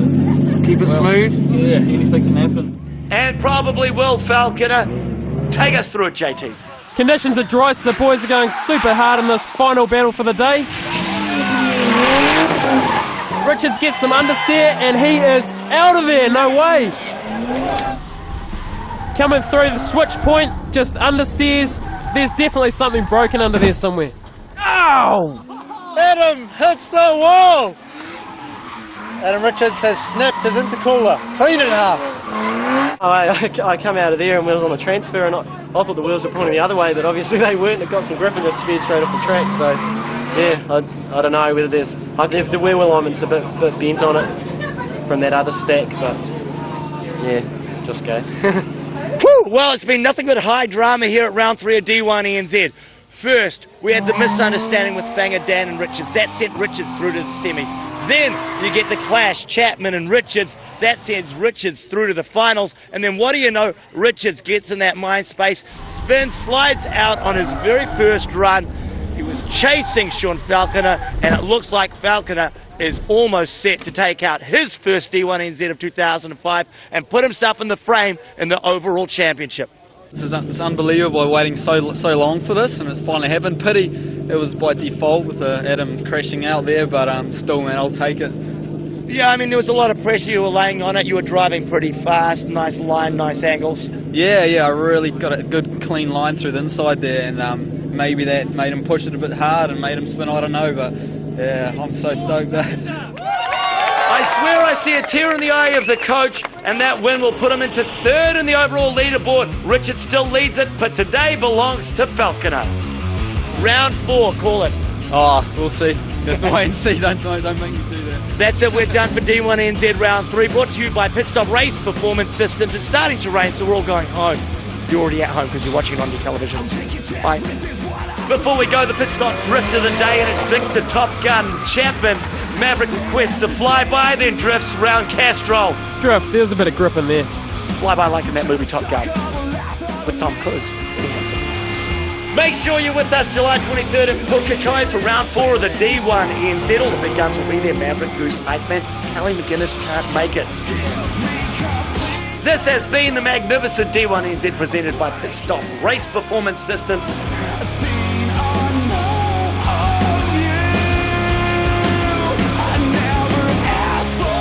For my co-commentator JT Hollywood Fireout, this is Viper signing off. Cheers for that, Brookie. JT, over and out.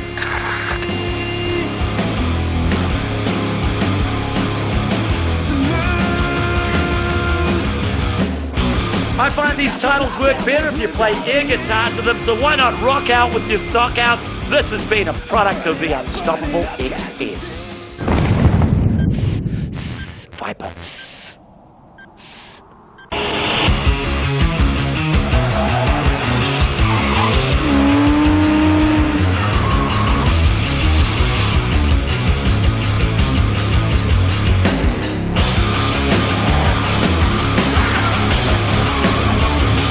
If you're a big fan of illegally taping television, now's the perfect time. The best drivers in the country converge for the D1NZ Championship Series. Brought to you by Pit Stop RPS. Hey there, honey buns. Welcome to round 4 of D1NZ from Pukekohe, the fastest drift track in Australasia. We're going to head to qualifying in a second, but just a reminder, we're here to find out who is the undisputed, undiluted heavyweight champion of drift in D1NZ New Zealand. Drift Corp. Represent. Not everyone there was drunk, and good for it too, because it's a high-speed track built for this man. My speedo stops at 180, but it's hard on the stopper for a long time. I'd guesstimate a good. I'm hitting the rev limit of 4th gear coming around that corner there, so I would must be 200, 210 somewhere in that vicinity. Richards will talk it up for the ladies, but it is incredibly fast. He is the current overall championship points leader with 34 points. Fangadan, JT and Stanley trailing. This man came away from round 3 with the win, the victory. He is the coach, Sean Falconer. It messes with your mind a bit, knowing sort of the expectations are quite high. So I think it's a mental thing, really, this event for me. The car's going well, I'm sort of driving fine, so as long as I don't get psyched out by anyone, I think I could pull it off. To back, and he's going to have to get past Victor Chapman on his home track, and it's dry.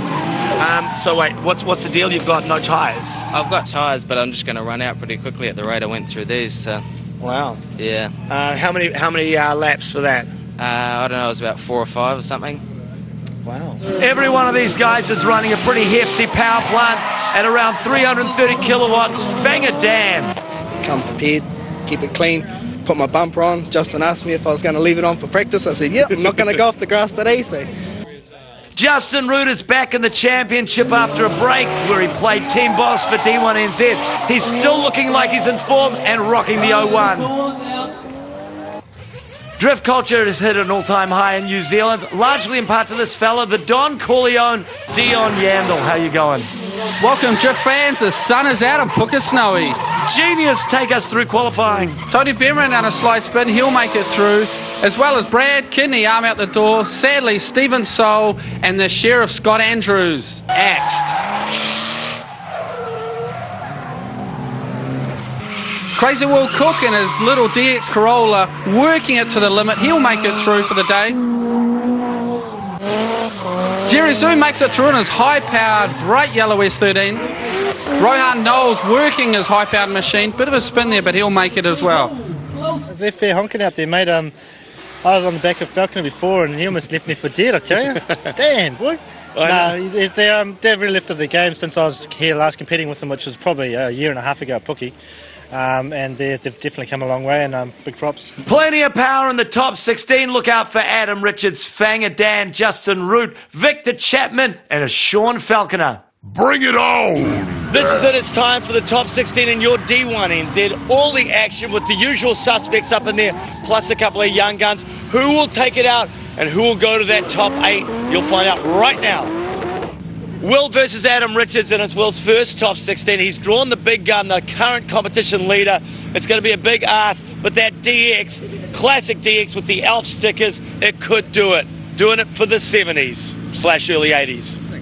It's a Toyota Celica motor. It's 1800 twin cam, and it's just stock standard. It's about 160 horsepower. Well, it's a bit of a duel of the decades here. That DX Corolla from the 80s up against Adam Richards. So much power, Dion. Big power of Adam Richards, RB26 powered Zafiro, all over Crazy Will. Adam working his machine. The real difference, though, in the chase from the DX Corolla, and you see Richards here just pull away. Back in the distance, Will Cook, he can't even see Richards anymore. Will Cook spinning out of the top 16 and Adam Smoke. 2004 D1NZ champ Justin Root makes a return in round 4 of the D1NZ. He's up against Dana Fury Jury. It's going to be a big matchup. Let's see who takes it out. Zafiro on Zafiro. Dana Jury leads out in the Black Beast. Justin Root's experience coming through on this one. Smooth operator. In fact, that's his favourite song, that Sade song. Second pass. Justin leading, laying down the smoke. The old man taught him a couple lessons into the sweeper, the left, and back into the right of Castrol. Justin Root following through the 01 on the doors, the 04 champion showing the way. Dana Jury loses.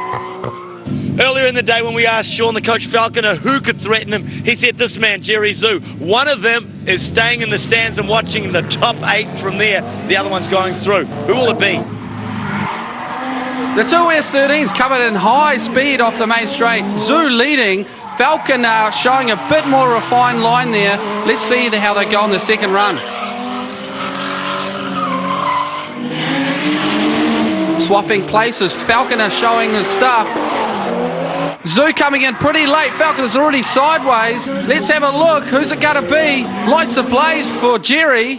Jerry more angle, but Falconer far more smoother. He'll take it out. Far more smoother. Tim Harris up against JT, one of those grudge matches, both working for K-Style, but two very different cars. The Zafiro up against the tiny little Truino. You've gone with the Zafiro. Turbo problem with the other car? I don't know, it's breaking down. Some ignition, fuel, something. Yeah, so I think we got it sorted. It was a vacuum issue, and we just had endless issues with this thing as well. So I didn't even expect to qualify. Well, JT's car's sounding pretty sick, but the power's still putting the pressure on Tim. Yes, the pressure too much for the K-Style compadre.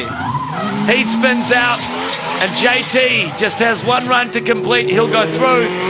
This time he's trailing, should be a breeze. Far more entry angle there from Jarvis, the original D1 taxi. Coming round. Jarvis flicks it a bit too hard. And the spin from JT. Let's go to the RPS drift cam. JT. Round and round you go. How embarrassing. That's going to force a runoff. Rerun, please. JT's got some anger in him now. Looks like there's a bit of aggression coming out from the Torino as well. What's happening? Who is going to be far more smoother? JT through to the top 8. First time in the top 16 for Rohan Knowles. There's no room for mistakes, or I end up visiting you on the other fence again. He's up against WSR's Brad Kidney. Big guy. It's Rohan's first top 16. You're going to take it easy on him? No, I'll give it all I got, man. Any step's a big step. Smiles all round, even in battle. Yeah, they're good mates, but the cannonball chasing Rohan Knowles down. Look how fast that big yellow car is. The hat's popping up on Rowan's 180. Through the smoke comes the camo machine. Who's it going to be? Big angle there. The top 16 experience of Brad Kidney showing through, and a little cash to the judges doesn't hurt either. He'll make the top 8. Actual cash not included. It's an all Drift Corp top 16. Fang and Dan up against the Happy Meal, both representing Whangarei. Drift Corp, D Corp represent. I would like to point out that neither of those girls is Fang and Dan or Emil. Fanger leading it out, too much power on the sweeper. A big block, RB26 leading the way, leaving behind Emil by the look of it. Too deep there from Emil. He'll be struggling to keep up that pace. Fanger Dan is a future champion in the making. So consistent, so strong, so handsome. He's been with the D-Corp crew for a while now leading the ranks in the white and green stripes. He'll be following in this run. Emil knows that he has to lay on the pressure now to take out this comp. Fanger Dan, too good from behind. A lot of people don't understand that drifting is just as much about the race line as circuits, and Dan's is just too good. It's a bit of a power mismatch again with the AE86. Carl Skews up against Gaz in the Safiro. He gets the good luck from the ladies, and then they're off. Out of the sweeper, it looks like Gaz has the wood on Carl Skews. Whoa, Carl Skews shutting the door on Gaz. Close the gate, he's over the whitewash. Carl Skews and the little AE86. He'll go through to the top 8. The age-old feud between the Pukekohe farmers and the WSR comes to a head again. This top 16 battle between Tony Brennan and Victor Chapman. I've still got you, mate. I've got your pick for numero uno. Well, thank you very much. Appreciate it. Perhaps no other drifter has spent as much time on Pukekohe as Victor Chapman, and it shows. He takes out the first run onto the second pass. Victor's Xstv pouring the smoke off the back tyres. The shorter wheelbase just having far more grip, leaving the longer wheelbase in the dust. And that seems to be the theme of the day. The S13s are performing. Victor Chapman, beautiful into Castrol. Beautiful lines there from Victor. He'll take that. Another notch on the dash. The top 8 is in here at the D1NZ. It's a big battle to look out for. Justin up against Adam. JT versus Sean Falconer. It's on because they don't get along. This is the business end of the comp. The 2004 D1NZ champion up against the 2005 points leader. We're running an RB26. We're running a twin turbo. It's got a Wolf 3D computer. Made a carbon fibre bonnet. We've got a RB25 gearbox in it, which is a lot stronger, so there'll be no more failures in that department, hopefully. It's been a year and a half since I battled anyone at Pookie. Yeah. It's been probably that long. And their levels come up to where I was a year and a half ago, so I've got a little bit of work to do. I've got $5. $5 on you, buddy. If you lose this, out of here. Well, they certainly talk the talk, but can they take it to the track? Richards will lead in the first run. To the top, high-powered turbo rockets battling it on Castrol corner. And they come into that corner, the first sweep at about 180. Oh, the speed check from Justin Root. Richards is on top of him now. Adam Richards, too good. And the former champion is crying in his blue fancy helmet. Time for the second pass. Adam on the chase. Right, and Justin's going to know he's got to do something pretty special here, coming into the main judging area. Look at the view from Adam's car, trying to reel in the Safira of Justin. Far too close to call. We better go to the judges. What does Paul Ellis have to say? Rerun it is. Adam leads. First lap. Huge angles coming round. Justin, the king of chasers, really pushing on Adam's back door. Really is close. Ties it in. And the crowd can tell if this one's going to be a tense one. Second pass. View from Adam's cockpit. You'll hear the rev limiter, fourth gear. It's about 200 kilometres an hour. Body parts flying from Justin's car. Adam really on his tail. Adam Richards takes the battle. It was good. That's something I've dreamed about for a long time. Yeah. It was a close battle. It was close. Real close. It was close. Yeah. That pretty much could have been a final here today. It should have been. It should have been because I'm just about out of tyres. Well, it's certainly not the finals yet. Another huge battle to find your top four. Sean Falconer, JT. I'm a bit nervous at the moment. Yeah. Nearly getting the shakes, which I don't get very often. And they lead from in front of the crowd. That's got to amp them up. Sean leading into the judge section, laying it down. Dropping hammers, and it looks like that car of JT's is still pretty sick. The short wheelbase S13 all over him. Looking real refined there, Sean Falconer really going AP to apex. Let's see how they go in the second run. The girls dusting off the cold. This time Falconer is going to be trying to pressure JT. That car not performing perfectly, and Falconer is right up in him. He's getting closer and personal, looking for a pass on JT, really sticking it to him. All the way through there, just about in the glove box. Sean Falconer owns him. Judges very impressed by that one. Sean putting it away. Classic WSR Drift Corp battle to the death. Brad Kidney, Fanger Dan from Fangeray. He's got a bit of power. He's got a bit of power in out of that, hasn't he? He's got a bit of skill. Well, many of the drift fans have made their way from Whangarei or the Naki respectively. Brad Kidney will lead it out. Look at the wheel movement there from Fanger Dan. That's drifting at his best. And just see him hone in on Brad Kidney. Cameras going off in the grandstand. Brad doing real well in an underpowered car. This really is a highlight reel of drifting as perennial bridesmaid Fanger Dan looks for his first win. Carl Skew's up against Victor Chapman, the man from Pukekohe. He's looking for the win too. See the smoke coming out the back when you're drifting? Yeah, you can see it in the rear view and it starts smelling it. Smells good. Yeah, Skew soaking up the sweet aroma there. Bloody kids with their tyres smoking pee. Carl will lead it out. Victor, real pace behind him. Victor coming in, a real maverick of the course, applying the pressure like a skills surgeon. Oh no, look at this, too much smoke in the cabin and the wee guy's high on tyre fumes. Victor Chapman's inside RPS drift cam will show you what happens. And the crowd goes crazy. This time Chapman leads and he will go into the top four. Too much for Carl Skews, as we say in Māori, Tumiki. The battle for 5th and 6th, D Corp represent. Bit of a blood feud here with the runoff between Justin Root and his old nemesis, JT. Two real legends of drifting here. That's right, the original gangsters of drifting and the original Safiros battling it out. This time JT clips the corner. Justin, too good. He'll take out 5th. JT will go to 6th and Justin gets the girls. But who will take out the cash, the ducats, the money, the rubles, the dinero? It's time for the money round, the top four. Richards against Falconer, Chapman up against Fanger Dan. Bring it on. That's right, Adam Richards, current points leader versus Sean Falconer, last round's winner. Loser goes home.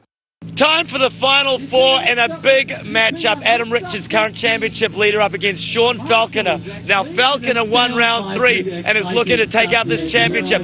He sits in 3rd. If he wins this, it's going to go a long way towards the finals. You're up against Adam Richards. Yes, Adam. Final was the last round, and yeah, he's tough, but we'll see how we go. Big burnout! Sean Falconer out of the hole! And that signals their intent for this as they pass in front of the crowd, warming it up. They'll come back for real now on the sweeper. Full commitment from both parties. Adam taking his turn, leading them through. Look at Sean, reeling him in like a marlin. Oh my lord, Sean Falconer, he is driving so well right now. In fact, two of the best current form drivers in the D1NZ. Both cars coming in hot. Look at the view from Adam, really sticking it to Sean. I don't know how these drivers can drive at this speed sideways. Wow, amazing. You see them break loose there in that first sweeper, and look at it continuing all the way through. Falconer, I think he's got him, and in fact he Richards has. spinning out. Bumper getting ripped off, smoke everywhere. He's still smiling though. Sean Falconer, the pressure on Richards, he knew he had to deliver, and the spin from Adam Richards. Falconer is in the finals, D1NZ. It's a machine. Your second semi-final sees Victor Chapman up against Fanger Dan, who will meet Falconer in the final. After round 3, there was a lot of talk about Victor Chapman. Is he dangerous like Maverick in Top Gun? Do you want him with you or against you? Who knows? He's up against Fanger Dan, Whangarei versus Pukekohe. It's your next battle on the D1NZ. Deep breath, relax. A relaxed Victor is a winning Victor. Say that after me. A relaxed Victor is a winning Victor. Yes, good man. Okay, here we go. Fanger Dan, Victor Chapman, that is your next round 4 battle. Wowza Doogie Howser, 2 very fast cars through that sweeper.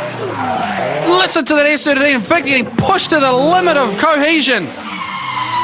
Coronation Street, eat your heart out. Victor Chapman's on fire. I think, well, the judges are deciding that they're going to give a slight advantage to Victor Chapman for that run. You know, I don't know what rate Hey, there's me scratching my face. there, but there was so much smoke coming off. I don't even know how Fang could see. There you go, Fanger Dan into the second run. And this time Chapman's so on the inside, eating up the curb on the apex. Both drivers absolutely at the top of their game. Fanger Dan, Drift Corp's last and only hope for the final. Out of Castrol, who took it? Who won? Victor! You heard my fine Asian friend. Victor Chapman's through, so the runoff for 3rd and 4th is Fanger Dan, Adam Richards. 2 RB26s paired up against each other. Safiro versus Lavrel, what's going to happen? They're both unbelievably powerful cars. The Dodson's boys have been working on that WSR car all night, and Fanger Dan, he leaves nothing to chance either. Oh, leaving smoke. I can't even see what's happening. The crowd on the edge of their seats. They're not even sitting there, so nervous. Fanger Dan, too close on the inside there, loses the drift line. Oh, spin from Fanger. Overcooked his chicken. He's not happy, absolutely baking his tyres. Right, that's it. The final is on, and amongst us, it's Sean Falconer, Victor Chapman. Let's get ready to rumble. Well done, guys. Okay. Your final battle, 2 S13s up against each other. Good mates off the track. On the track, it's a battle to the death. Actual death not included. Sean Falconer up against Victor Chapman. 200 kilometres an hour off the main straight. Falconer hits the brakes. Was he trying to chicken out Chapman, or was that just because he was afraid? What an unbelievable battle so far. I can't believe it. You could put a shoestring in between these two cars. They are on each other. Apex to apex, too close to call. Who took that? The crowd doesn't know. The judges don't know. Second pass. Victor Chapman leading the way. Falconer really pushing on his back door. Falconer touches the apex there, and Chapman, what a beautiful drift, but Falconer right through the end of Castrol, tight. Great entry angle. Yeah. I probably was. I mucked up when I chased. I was probably a little bit late in my entry, but But I caught up to him and got close on that last corner. So you're chasing a pretty fast car too, weren't you? Oh yeah. Oh yeah, I've been in that thing and it's quick, and I was struggling, but that was awesome though. D1NZ round 4, and I think it's safe to say that drifting in New Zealand went to a new level for the final lap. That was pretty intense. Coming out of the first sweep, there's a bit of a touch on the brakes, and Falconer closed in fast. I just chickened out. I looked down at the speedo and saw it was like 200 odd k an hour and just chickened right out. First place against says is Sean Falconer. It's unbelievable. 2 wins in a row. I never thought that would happen. It's nuts. Okay, mate. Sean Falconer, he is your champion here at D1NZ round 4. He is breathing hard and fast down the neck of Adam Richards, still leading the championship, but there are some young guns who are willing to make their mark. We're out of here for now. Check out some of the highlights. This is the drift of the day.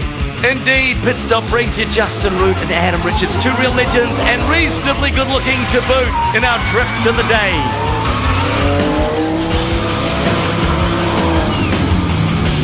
And don't the judges love it? Your next episode of D1NZ will be coming from parts unknown. Check out D1NZ.com or xs.net.nz for further details. Thanks to everyone involved in drifting, the car sponsors, and of course, Pit Stop Race Performance System. This has been a product of XS. Thank you, Dion. You're a real sweetheart. Thanks, darling. That's drifting in New Zealand, and I love it. See you next time. No, you hang up. No, you hang up. No, you hang up. No, you hang up.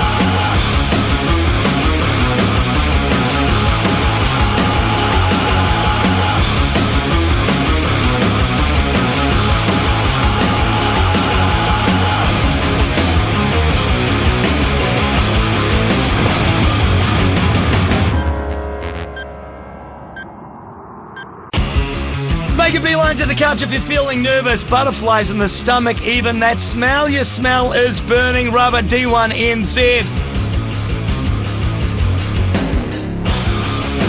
I'm excited. Woo! I'll take a chance with this one opportunity. Let's get ready to ramble as the country's best drifters converge on the D1NZ Championship Series Round 5, presented by Pit Stop and RPS this week. Vegas, home of Howard Morris and the Destiny Church. Hallelujah, Brian Tamaki, Rotorua's dropping hammers. Holy hell in a handbasket, welcome to D1NZ. Today, the sound, the fury, we're taking it to the streets. D1NZ Round 5 is from the streets of Rotorua. That's what I'm talking about. Well, we've gone to a street format. It's adapted from our usual track system. You know, we don't have the chase here today. The points are breaking down into part style, speed, angle, and there's a bonus for crowd appreciation. Round 4 winner Sean Falconer was back for more. Yeah, well, there's no chase in this event, so yeah, it's not so much how fast you go, more the style and smoke and just looking good, really. So yeah, it's a bit of a disadvantage for me because that's what I sort of did well in the last event, but yeah, we'll see. And in Vegas, the crowd was up close and personal. What attracts you to drifting, dude? Why do you want to watch the drifting? Oh, it's just so awesome, man. Look at these cars going nuts. Everyone loves it. It's bad. The smoke, the noise, and the people.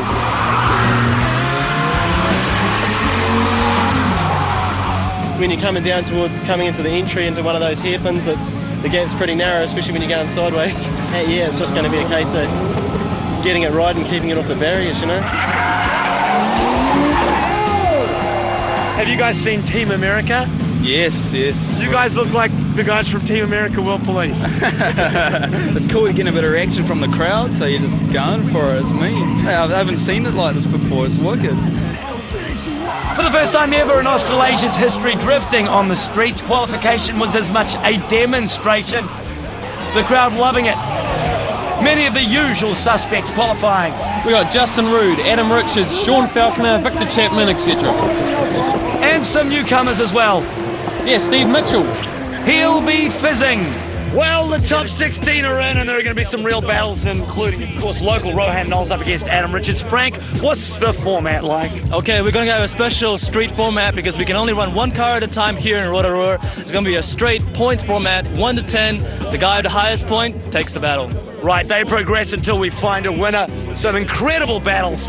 One of them, Will Cook, the DX Corolla. Oh, that guy is loose. He's absolutely crazy. You know, he's a crowd favorite. I love the guy. He's nuts. He'll be taking you on JT. It's going to be a tough ask. Could be. 2 crowd favorites. Here it goes. Let's get it on because they don't get along. First up, Brad Kidney. Take us through it, JT. Okay, Brad comes through the first corner, full lock, left, going into the right-hand corner. The hairpin there. Always struggling just to warm into the track here. Bit of straight lining. Straight into a handbrake turn there. Using the handbrake quite a lot in this in the hairpins. Yeah, also a bit of hand out the window to prove that he can drive with one hand. Good effort. Brad Kidney scores a 6, representing WSR. Next up, the old master, Justin Roode. Okay, nice tight line there. He's going to do his best to get a 7 or better. 2004 D1NZ champions. Using a bit of handbrake there. Also second through the hairpin and shoots for third a couple times. Perfect line. Justin takes it with the 9. It's good to have all the boys here from out of town, and Oh, it's just great to have a street event in New Zealand. Rowan Knowles instrumental in bringing the D1NZ to Rotorua. The local boy would draw Adam Richards, current championship leader, in his battle. And Rhodey's running a 2.5 with a big turbo, seems to be struggling on this particular track. An 8 for Rhodey. Does Adam know you guys are leaning on his car? No, he can't see it. It's camouflage, goddammit. Adam Richards leading the D1NZ after 4 rounds. Currently has a 14-point buffer. Yep, doing really good in this one too. Managing to just scrub off the walls. But once again, the boys are still struggling with those bigger engines and laggier combinations. Waves to the judges. Cuts loose. Smoky haze that it is. Adam Richards. Rowan Knowles, who'll take this one out. Handsome Adam Richards is through to the top 8. On to crazy Will Cook. He's up against JT. Through the miracle of modern television. Sitting next to me right now, JT. Talk us through Will's run. Okay, Will's spending a bit of time on the wall there. Nice little jump through the back section. One of the best Toyota drivers in the country. This guy's come out of nowhere and he's ripping it up. A crowd favourite, Will Cook. Crazy Will. Scores a 7. This baby here is packing an on-turbo 6-cylinder diesel. Produces plenty of smoke. Unfortunately, it's all out of the pipe. JT on track now, looking a little sloppy. Whatever, man. Talk us through it. Okay, going into the second half of the course, second gear, a little bit of handbrake there into your full lock. Trying to get as close to the judges and hit the wall right at the end. It's not your car, you don't care. Sure don't. 8.5 for JT. He'd win it. Next battle, Nick T-Boone, Fanger Dan T-Boone in the very much underpowered Torino. It's actually a Levin. It is 86. All the Toyotas struggling on the day. Nick has excessive understeer. I'm not sure if that was going to help him out or not. A 6 for Nick T-Boone. Couldn't be more of a contrast. The car he's battling, 330 kilowatts. Fanger Dan. Fanger Dan. He's had extensive reliability problems all year, and which is really unfortunate because he's one of the best drivers in the series. 3 stalls, he's out of there. T-Boone would progress to the top 8. Next battle, Tony Brennan up against Victor Chapman. Tony Brennan, one of the big key players for Westside Rotor, another victim of long wheelbase-itis. The Safiro's not doing very well at all on this short course. A 7 for Tony. Tony Bremen up against Victor Chapman, a man whose S13 has been looking good all day. Indeed, these shorter wheelbase S13s driving the course perfectly. Over the last few rounds, that shorter wheelbase has really been paying off for more response and manoeuvrability. Victor Chapman, being one of the best in the whole industry, is tearing it up again. Chapman scores a 9 and goes through. You got a car? You want to bring it down and try it?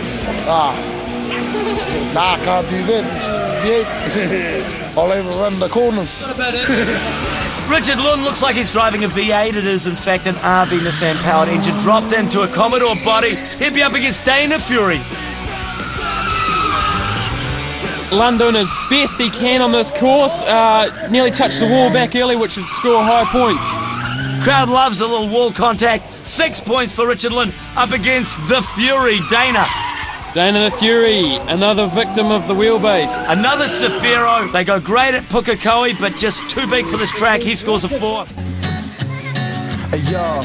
Welcome to another disruptive exclusive. Craig Palmer. The resurgence of this young man is pretty exciting. Palmer being another key player taking out round 1 of the 04 season. And he's back from the dead. Also known as Whangarei. Craig Palmer points to the judges as if to say, I'm back. They reward him with an 8. Craig will be up against a first-time top 16er, Steve Mitchell. Worked hard in qualifying, made it all the way through, and then exploded. Great driver, but the pressure's just too much for him today. He takes a 2, sending Palmer through. The crowd loves it. You can sense the excitement. Why? Because that is Sean Falconer. Falconer Victorious in round 4 of the D1NZ this year. Arm out the window, the crowd loves him. Falconer is oozing with confidence today. Doesn't even bother with the handbrake most of his run. A whole heap of smoke and a wave to the crowd. Now, when you came through, you clipped a tyre on the way through. Were you a little nervous, maybe? Yeah, I did that in practice. I clipped that tyre, and so yeah, I was like, oh, here we go again. But maybe the crowd will like it. I don't know, but yeah. Judges in the crowd liked it. He scores an 8.5 and gets past another great driver, Darren McDonald, driving for Mag and Turbo. It promises to be a great top 8. 2 laps now instead of 1. The battles will begin in just a second here on the D1NZ. Round 5, Rotorua, Vegas, man. Mr. Justin Root up against Adam Richards. Any last words, Hot Pants? Good night, nurse. Let's get it on. Justin Root, he's feeling confident. A touch of under-over into that first hairpin. Looks like he's got it together through the second half, though. That second hairpin, though, causing a lot of trouble with people. Justin handles it just fine. 2 laps this time for the top 8. Smoking the bags and ripping that track to bits. Look at that. I know the D1NZ told Rotorua, oh, there won't be any tyre marks. we won't leave any tyre marks on there. Justin waves to the judges and exits stage right. Good effort. Yeah, pretty good. 9.5 for Justin Root, and that means that Adam Richards is going to have to step up. Lots of fans made the trip from the Naki to Rotorua. Richards under pressure. No! Hits the wall. Ow! After spending time in the States with Reese Millen, Adam's obviously brought home some Dukes of Hazzard traits.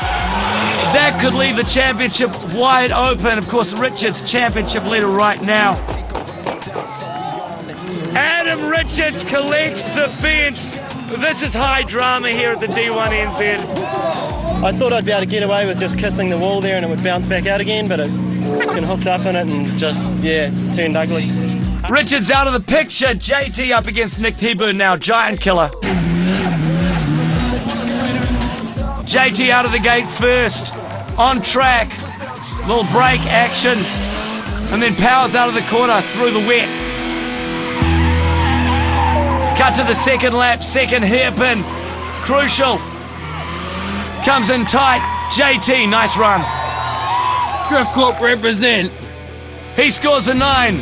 Oh, it's a live-in now, and so it's got non-pop-up headlights, just glass ones, and a normal grille. Oh, nice. If you beat JT and Fanger, you'll never be allowed back to Whangarei. No, never. I have to go through real fast. Nothing's happening real fast for Nick Thibault. He is in the 86, kind of Torino, Levin combo action. Those front tyres being semi-slicks need to be warmed, and they're just not working for him today. Needs a bit of a run-up too in the Torino. He gets a half a point. Oh no. Victor Chapman up against Richard. Touch slips every time we use third gear. Sean's using third gear. I think Adam is as well. And it just a bit more speed. I like to have a bit more speed to it. It's always about the speed for Victor Chapman. The Lord of Pukekohe. A little bit of oversteer there. Yeah, a little bit of under over there. Victor's got a slightly bigger turbo than most of the other Sylvias, so struggling. But you know his driving skill is a major advantage. 8 for Victor. This could be it though, mate. This year we're talking top 4 if things go well here. See how we go. He's quite some competition. No one really wants to take on Victor Chapman. A little bit safer because he's not on the track though. Richard Lunn being the victim of choice this time, doing the best he can, and under normal circumstances, he should have got through. Not up against Victor though. Richard Lunn would fall victim to the Pukekohe Youngin farmer. Craig Palmer up against Sean Falconer. Talk about a battle royale. Palmer up first. Struggling again with that combination. Doing what many of us would have liked to have done. I won't even speak his unmentionable name. Ow! For a semi-standard car, Craig's pedaling this thing to the limit. Full credit to him. Again, a little over. parks it in the tyres, put it into the fence, and only scores a 2. The crowd not impressed. This is the man he'll be heading up against, driving for Nixon, lightning in Top Town. Here he is, Mr. Sean Falconer.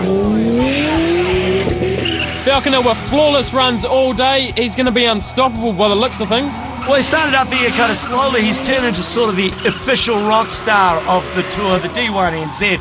Crowds turning up en masse, they're Falconer fans. See, perfect runs, being really close to the wall the whole way. He's just so confident, arm out the window. I believe he was saying number 1, and I think he might be right. Sean Falconer. Not if I can help it. Lays on the power, links back into a second lap. Perfect run.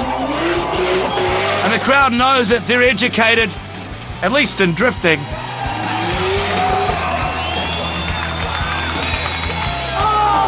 9.5 for Falconer. He's even got his own fan club. Here are your top 4, Justin Root, JT, Sean Falconer, and Victor Chapman. All driving for Team America.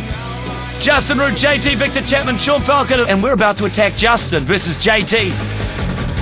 Oh no, I've had my time in the limelight. I'll share it around. Give it to the old man, just for once, bro. High five, dude.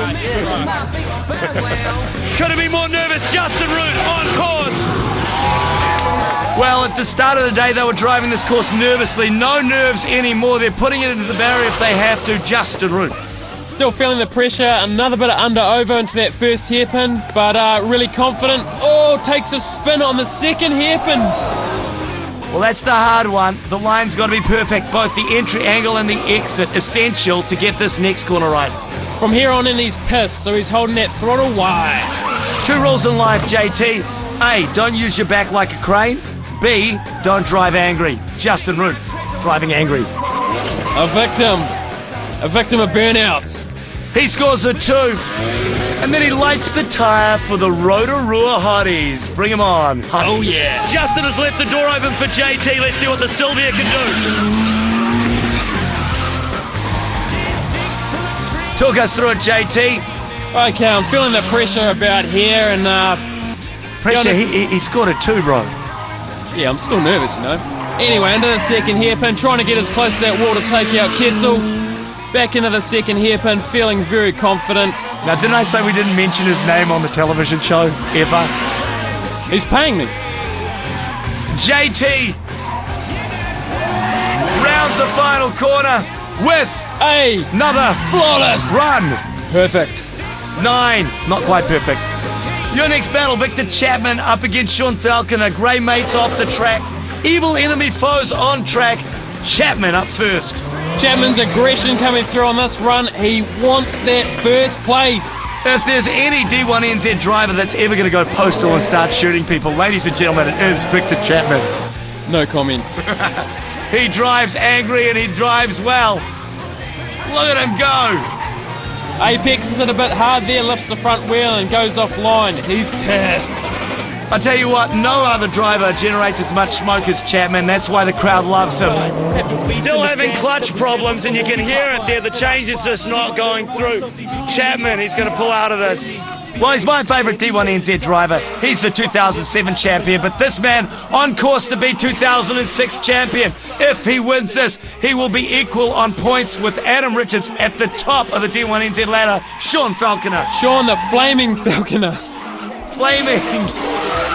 Perfect apex line on that run. And just look at the tyres lit up. He is a machine. Apparently he was running a different grade so it'd smoke more than me. Yeah. Any excuse in the book. The brand new painted car, the brand new sponsors. Sean Falconer just too good. Look at that. Falconer, the crowd loves him. The judges love him. They call him the coach because he teaches. Everyone else is just going to step back and learn. 9.5 for Falconer. Justin Root, Victor Chapman. The battle for 3rd and 4th. Justin again showing a whole heap of aggression coming out of the traps into that first corner. Nice run so far. It's an age-old battle, Whangarei versus Pukekohe. We've seen it played out 1,000 times. We sure have, and he struggles a bit pointing out the window, gets a bit of understeer into the first apex again for his final run. Nothing worse than pointing out the window and realising you can't steer the car. Bit embarrassing. Sure is. It's happened to the best of us more than once. Justin Root, again, that second corner gets him. Victor Chapman. Ladies and gentlemen, you can feel the anger emanating from the blue S13. The tension. Very high-speed run, if not one of the fastest of the day. Chapman's stuff is a bit of understeer there, but nice line through the barriers. Well, he thinks he's out at Pukekohe. He runs about 200k into that sweeper and he brings it here to Rotorua. This is it! D1NZ Finals, round 5. Rotorua taking it to the streets. JT up against Sean Falconer. Who's going to take it out? All the money, the ladies, the rubles, the ducats, the dinero, the cheddar, the cheese. You know what they say in Vegas, bro? Always bet on black. Always bet on black, yeah, hell yeah. The Sylvia first out of the gate. JT. Yes, even the great JT falling victim to a bit of understeer there. I'm sure this one was my practice lap. However, nice tight apex on that second hairpin. Fantastic abs as well. JT hoping to fend off Sean Falconer, who at the moment in the D1NZ seems unstoppable.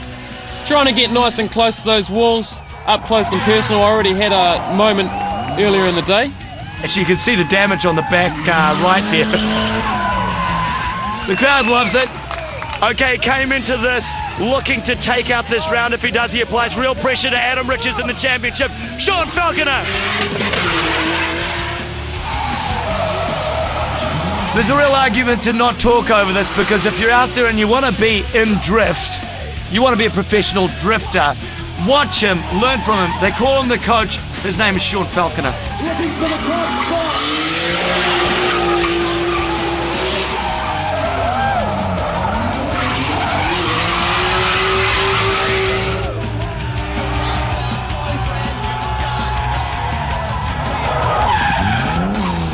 Maybe not entirely flawless. He's a little bit of a loose unit. Meets Hamilton German precision machinery.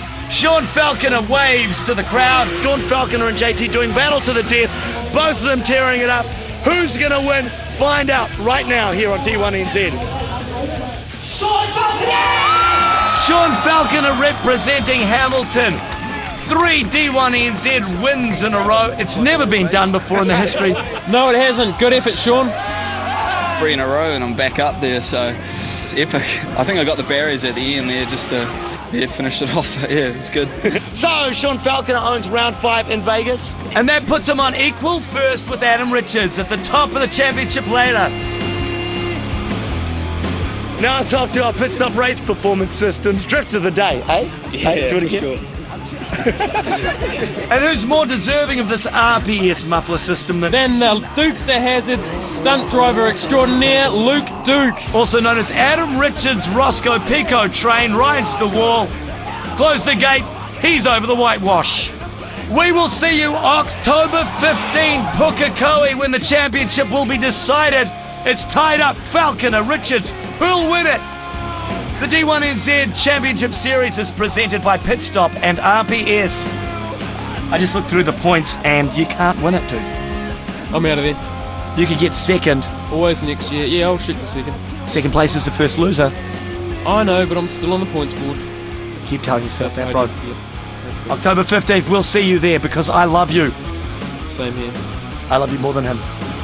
Anyway, I'm JT and this is Brooke Howard Smith. We're out of here. This has been a product of XS. Oh, we've got more drifting, yeah? Drifting, yeah. More fanging. More fanging. Yeah, let's get into that. How popular is this? Look, lined up down to Pukekohe. Thank you very much, sir. Do a piece. D1NZ are growing in popularity more and more. Look at this. People queuing, itching to get in. We're with the band. $15 each. We're with the band, thanks. Who's going to win this? Adam Richards, Short Falcon. Oh, deciding vote. Sean? Sean Falconer. Sean Falconer. Sean Falconer. My God, look at that. They've all abandoned Adam Richards. He's so handsome, though. Bullshit. This is it.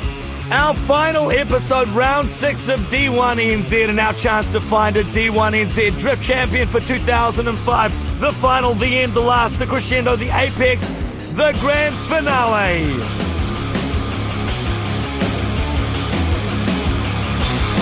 I'll take a chance with this one opportunity. There's not a day left, a day left to lose. Did I say final? D1NZ presented by Pit Stop and RPS. Live and direct from Pukekohe, New Zealand, the very heart of drifting. This is the D1NZ. It is round 6. It's on because they don't get along. Absolutely, positively crazy carnage here today, bro. We got 38 cars, but thousands of people here. It's just mad. It's a dry day, and that means it's a fast day. It's also the championship round. Only one person can walk away with that championship. Is it going to be Adam Richards, or is it going to be Sean Falconer? I don't know, dude. It's going to be carnage either way. Lock and load for a half hour of power on the D1NZ. Round 6. Woo! Here is your championship table, locked at 76 points each. Only one of these guys will walk away as the champion, Falconer and Richards. Spoiling, round 6 isn't just the final round of D1NZ, it's also the championship decider. Only one of these guys can win, Falconer and Richards. Who will it be? Let's head off to qualifying.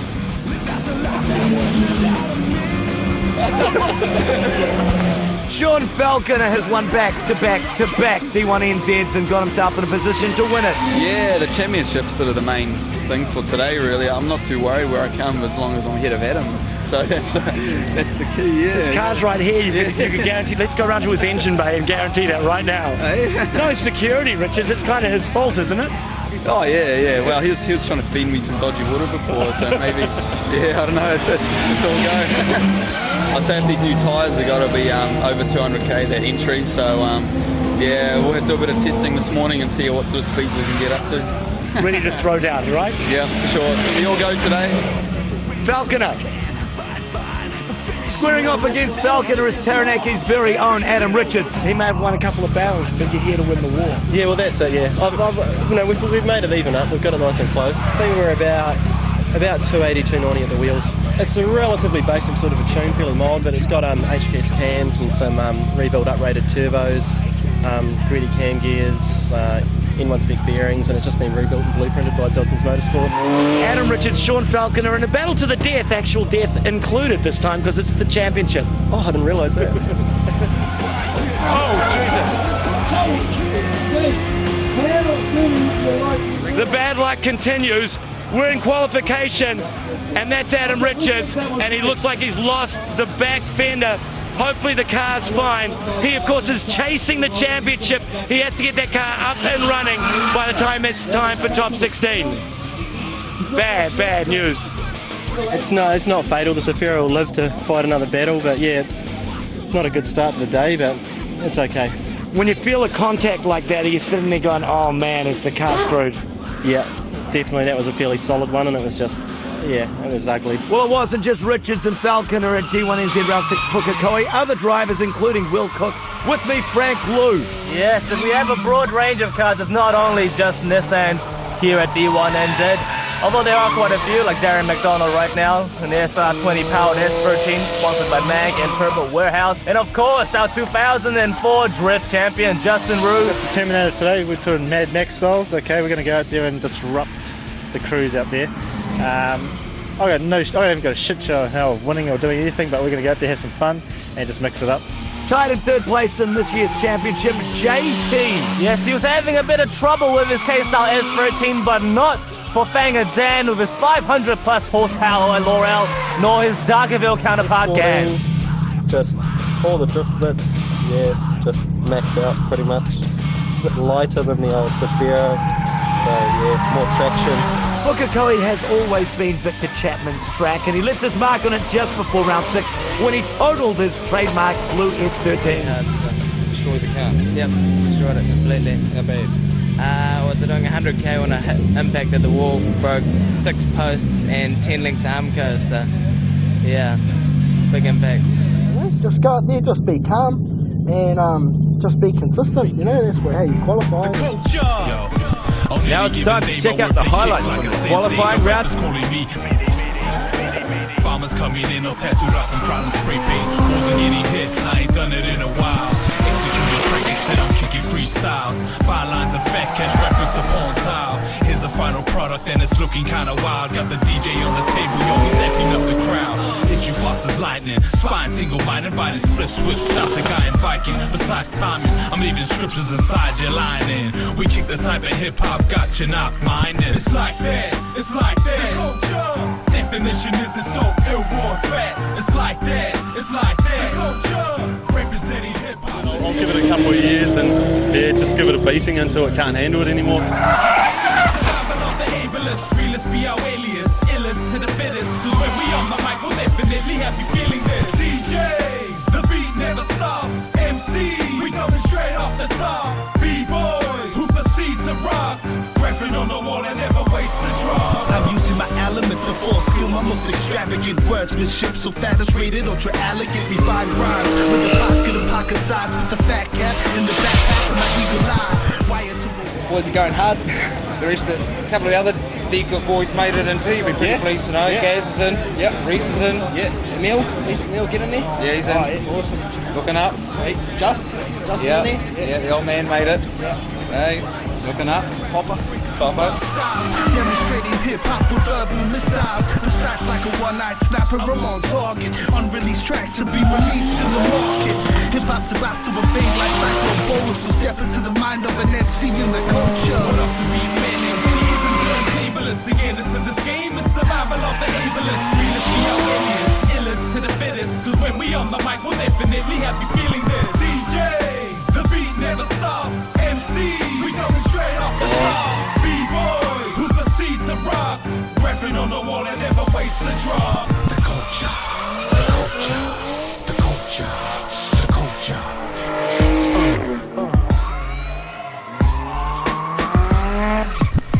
From the personification of the culture. Get into it like a vulture, vocabulary moja. Into the form of MCs, raps and school breakers. Competition DJs, producer, beat makers. Quakes from the heaven city, who breaks the lemonade. Roar for the crowd techniques. Haven't battle yet, it sounds fat. Hand to hand on. Next I'm gonna talk a little bit about rap. Freestyler with a containing on facts. Forbidden when it's bidden, those who do should be sacked. I'm not about rhymers, start off with fine liners. Color added fat cat, climactic designers. Sketch pen and binders. Disrupting system, hip-hop's right behind us. Original the concept, lots of respect on the floor when you out there. Six-step and flare, circle in the square. What up to be men, MCs and turntablists. To get into this game is survival of the ablest. Realest be our alias, illest to the fittest. Cause when we on the mic, we'll definitely have you feeling this. DJs, the beat never stops. MC, we coming straight off the top. B-boys, who proceed to rock. Referring on the wall and never waste the drop.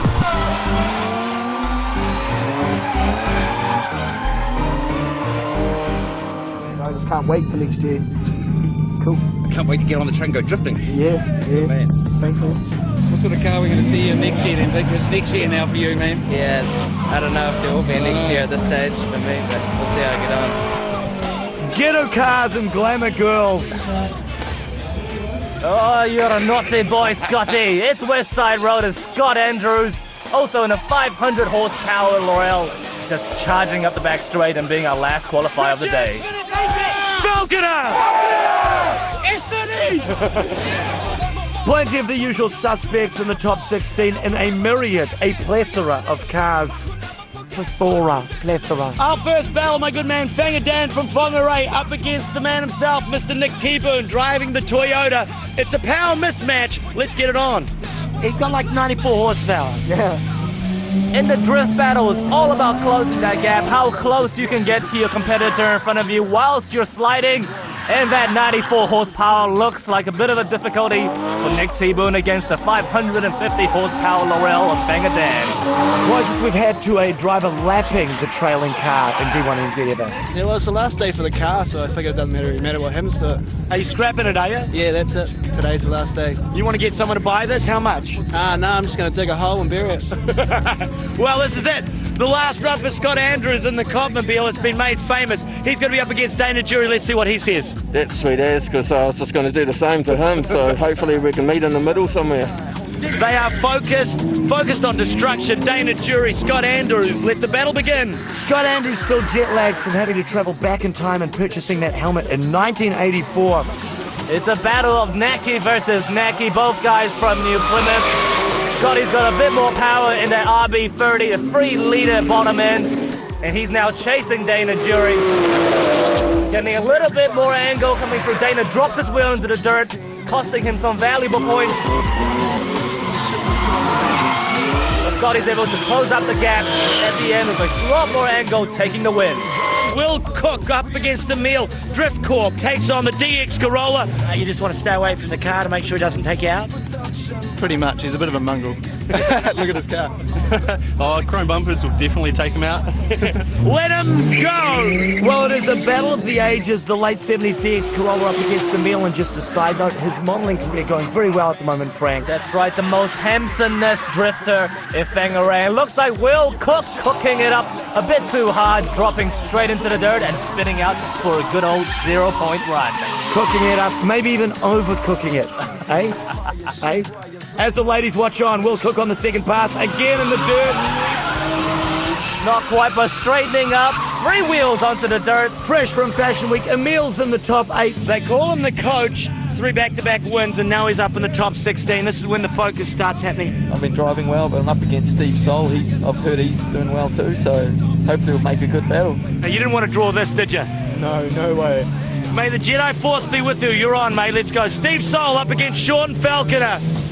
Steve Soul driving well all through qualifications. Uncle Frank. But hey, it's not easy heading up against a top contender of the championship. He's trailing behind Falconer. It looks like Falconer's got a little bit more speed, but Steve has packing a lot of power. Unfortunately, not being able to close up that gap. Let's switching it up. Falconer giving the crowd what they want, a nice close chase. That's right, that's his signature move. Closing the gap with Steve, the Soul Man. The violated exhaust just not working. Teammate against teammate. Brad Kidney up against the man himself, Adam Richards.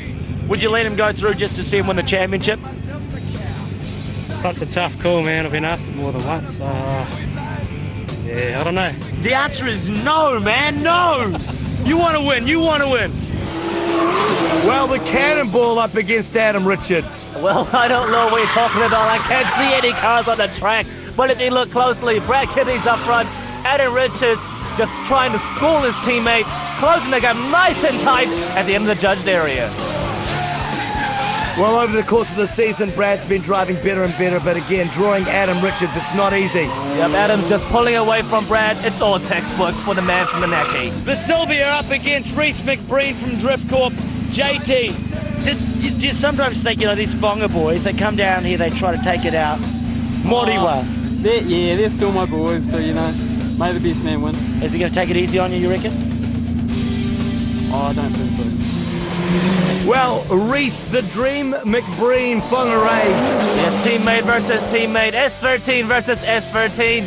JT's trying to chase up. He's the master. Reese is the student. Oh, looking like a bit of a sloppy one there for JT. Some master he is.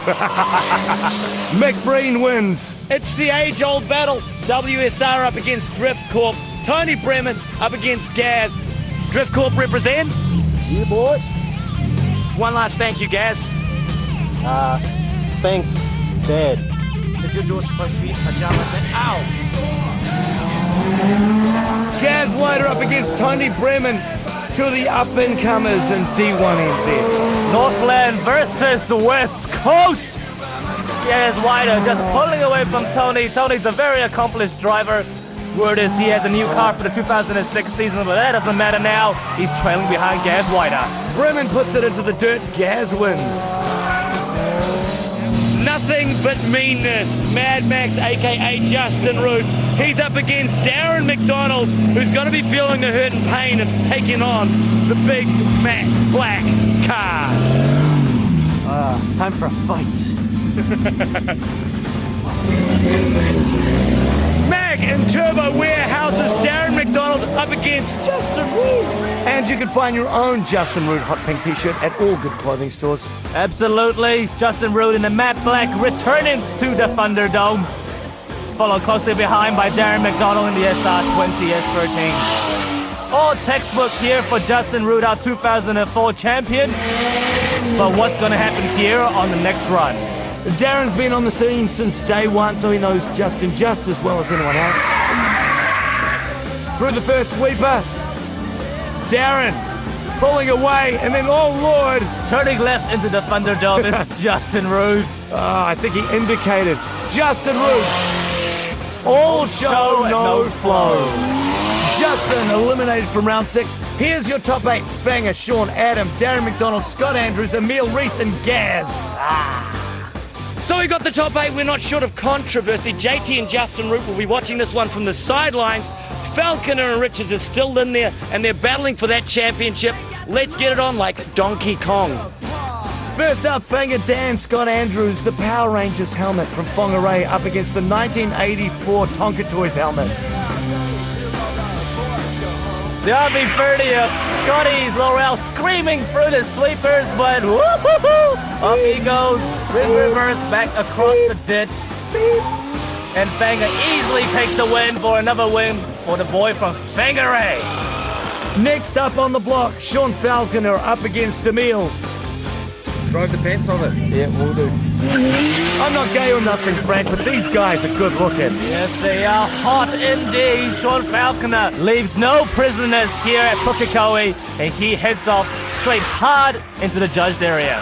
Well, I'll tell you what, Emil's let him open up too much of a gap on that first pass, because you can bet your life that Falconer will close the gap on the second. That's correct. Falconer just pulling ahead away from Emil here. Sweet mother of tire smoke. I just got to check Falconer out and see exactly what's going on right here. Second pass, and as predicted, Falconer on the back bumper of Emil. It's pretty unsettling seeing a car sliding behind you at about 160 kilometers an hour. He's so close, it's just about a civil union.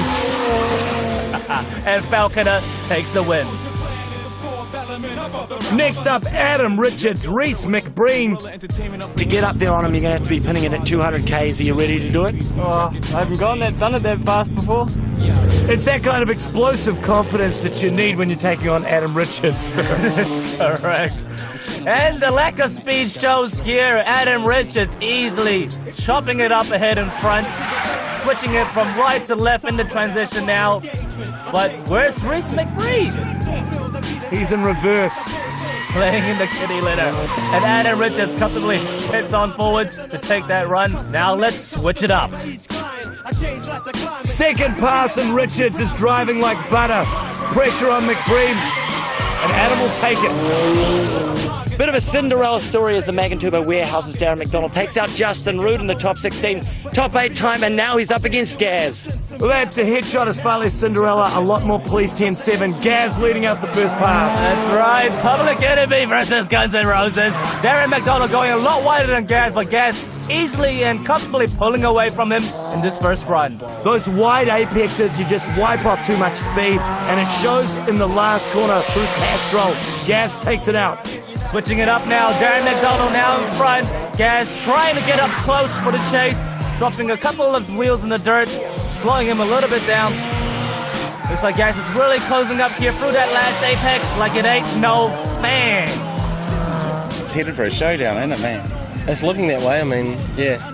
Both championship contenders, Falconer and Richards, are through the top 4. We're going to get straight into this top 4 battle, and who better to draw for Sean Falconer than the man Fanger Dan, 330 kilowatts of beast. Let's see if Falconer can make it 4 from 4. You could have done better than drawing Fanger Dan, mate. He's one of those guys, he's a giant killer. Oh, he is, yeah. I'm going to have to really work hard to sort of stay with Fanger. Fang Star, a lot of people have already come to a conclusion, and I think it's up to you to prove them wrong. Yeah, for sure, man. Just going to go there, do my thing, man. Well, if anything's going to encourage you to be fast up into that first sweeper, it's 330 kilowatts of power.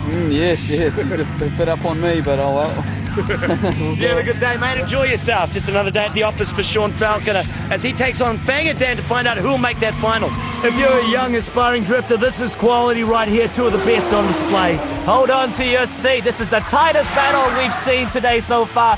Falconer versus Fanger Dan. Falconer chasing, going a bit strange there, a bit wide and cutting it on the inside. Chopping it out wide again, but it's given room for Fanger to pull away from the Falconer. Massive chase! Fanger closed him out quite nicely at the end there, but That was about as even as it gets. It's going to come down to the next run. That is correct. It's now down to the next run. Fang and Dan chasing down a Falconer. Holy sweet mother of smoke. Check out that chase. Within inches of each other. Have you practiced Holy Sweet Mother of Smoke? That's right. 3 times today so far. Falconers leaving a whole bunch of tire smoke, but Fanger with a hell of a chase. Woo! If Fanger Dan beats Falconer, then this man, Adam Richards, he has a box seat for the overall championship. So he's just as nervous watching here as he will be driving in just a second. Well, the crowd's demanded a rerun, so here we have it. Fanger Dan now, Falconer, whoa, dropping his front wheels down, could be scrubbing a little bit of speed off. Still getting quite close there to Fanger Dan. It's coming down to the next run. Falconer in the lead this time. Dan with that power plant chasing him back. Falconer looking not his usual self. A bit of a sloppy run here in the second one. It's going to have to go down to the judges. Sean's chase is better, but he's straightened up. Well, Chase is actually 50% of the points, so... Yeah, but Sean's second run was quite shaky. Yeah. Fanger kind of had more smoke. I don't know. The winner is Fanger Dan!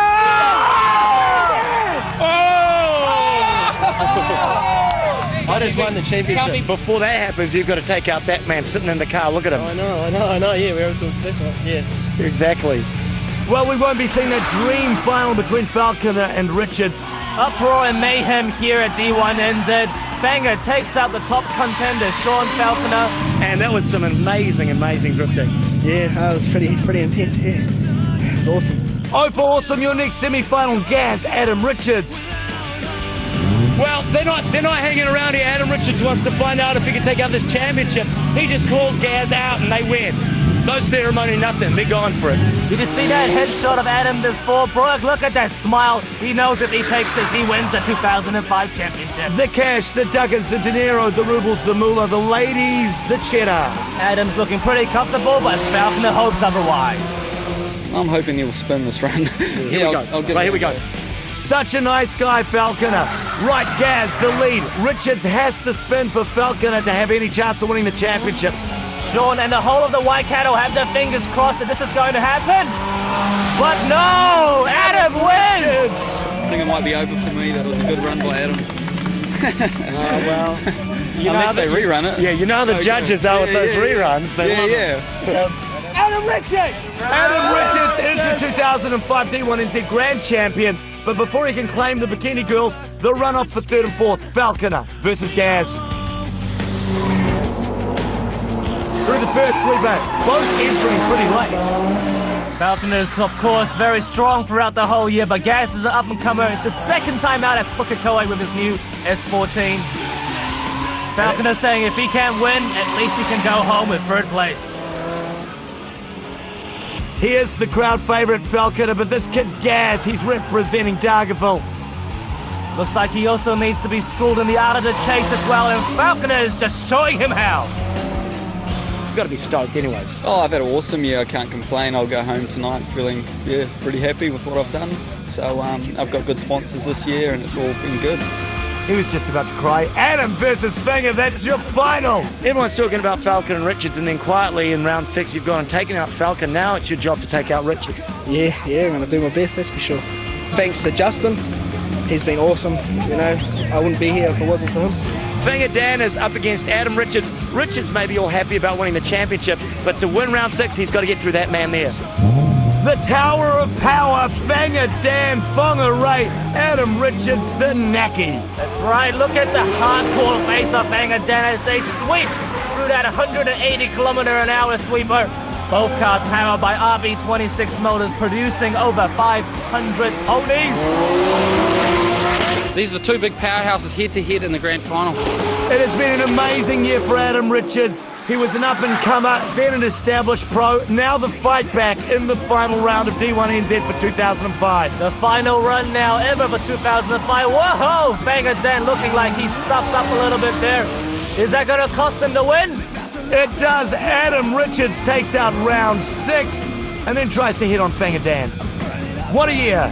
Second place goes to Sean Falconer. So in front of a packed house at Pukekohe, Sean Falconer accepts second place in the 2005 D1NZ Championship. Adam Richards, victorious. It is none other than Adam Richards, Westside Runner, New Brother Taranaki. Happy as a wee sandboy. And taking home the oversized coffee mug that is the D1NZ Championship Cup. Stick a fork in it, we're done for 2005. So there you have it, Adam Richards takes out the final round and the championship. What a day, 2005 has been incredible. We'll see you for 2006 next year, but not before we check out the drift of the day. Pit stop takes us now to the defining drift of round 6, probably the defining drift of the year. Falcon versus the Snowman, Fanger Dam. The Giant Killer takes out Sean Falconer. Thanks to Pit Stop and RPS, amazing 2005 made better by great sponsors. Here's a little highlight package, courtesy of Adam Richards and the girls with the foamy stuff and the playing in the sun. And of course, the greatest hits, Adam Richards rail sliding the barrier. And while many of you were locked up in offices, this is what we did for 2005. Perhaps it's time to quit your job and join us in 2006. Thanks to everyone that came out to watch the D1NZ. From Ruapuna up to Pukekohe, Manfield and Rotorua. Thanks to all the volunteers. Thanks to Adam Richards for making it a great year. And thanks to XS for putting it on. Woo. No thanks to you, Frank. I had this car fully pumped out for the auto salon, not looking so flash already, a few bumps and bruises from track time, but let's go check out the show anyway. Now when JT said auto salon, he didn't actually mean like hairdressing for your car. But I guess it actually kind of is, because it is actually dressing up your car. The auto salon's all about cars, girls and polish.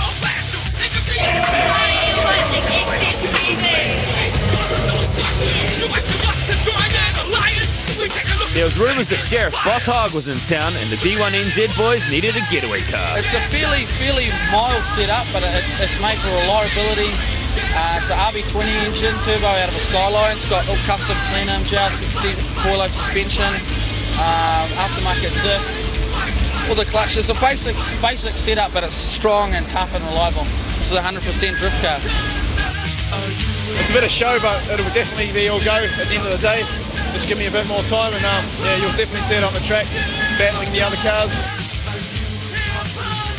We've got the sheriff car that we're going to team up with this, and we're going to have some police chases on the track, sideways. I'm sure the General Lee was a Dodge, not a Nissan. Maybe they should just call it the General Yee. It's not a revolution. We break the mold, reform the norm, change from the way we conform. Join an alliance, we take a look at respect and defiance. We really want to Even the crowd was using their Nokia phones to take photos of the ladies piling cars.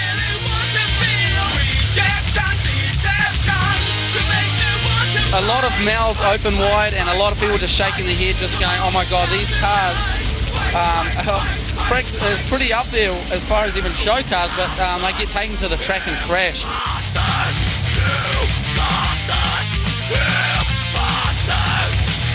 The one next to us, the championship leader, Adam Richards, the camo, maximum respect.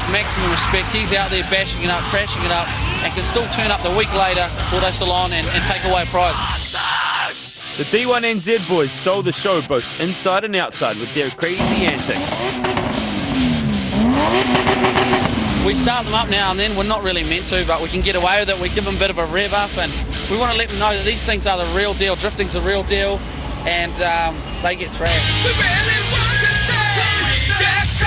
Cut and dry, that's it from the auto salon. Now it's time for the D1NZ demo from Pukekohe. The demo was held in conjunction with the V8 Supercars race out there at Pukekohe, and it was the biggest crowd to ever see drifting in New Zealand. There was something like 45,000 people there to check it out. Hey Xstv, this is Dion from D1NZ. I'm out here at the V8 Supercars. A lot of noise, a lot of action out here, but our cars are pretty cool. They get a lot of attention. Check them out on Xstv. Dion gives us the lowdown with the Nokia 7610. We've got 6 of the best lined up, brand new tyres, ready to go. Going to disintegrate in about 15 minutes. We're going to do a triple display of twin donuts. These guys have been doing twin donuts all day. We're going to do it 3 at a time. We do donuts in the drive-thru. It ain't no thing for us. We're going to get that underway, then we're going to hit into some hard and fast drifting. They're going to be hitting that sweeper 160k, third gear sideways, it ain't no thing. I'm going to follow it through, right through to the placemaker's corner. This demo was a chance for some of the top drifters in New Zealand to show the crowd what they were made of.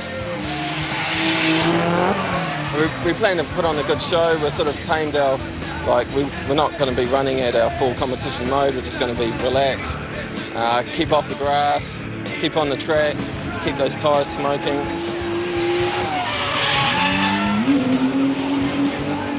There's one thing the crowd loves to see, it's sideways action and smoke, and the Drift Boys had heaps of it on the day. The boys are getting pretty close there for a demo. Oh, Snickers really satisfies.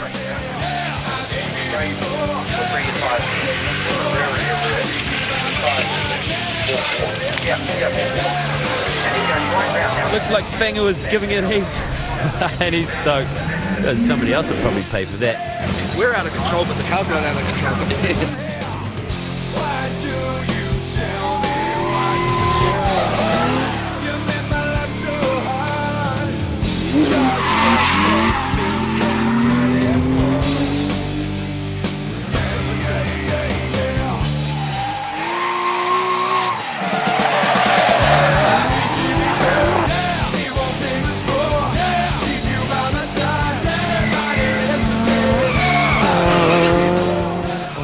What they want to see is they want to see someone almost crash but not crash. You know, just almost. What it's about.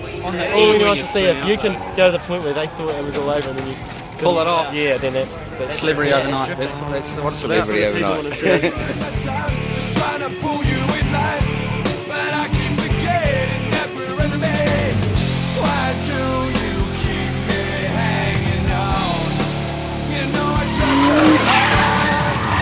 You're just way too damn pitiful. Yeah. I need you anymore. Need more damage more. Keep you by my side. Anybody listen to me? I need you anymore. Need more damage more. Keep you by my side. Anybody listen to me? Tighten the nails.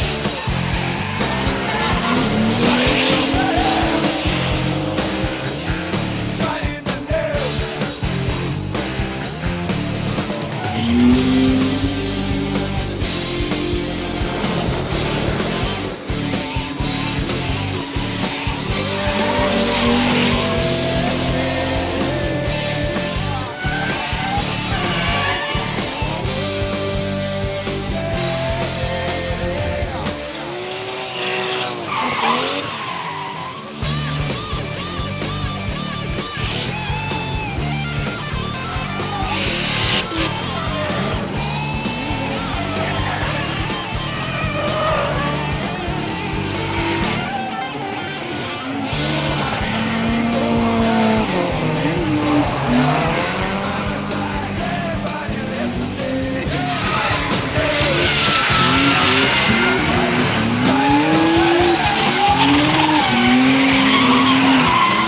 All in all, the day was a huge success, even for the die-hard V8 petrol heads.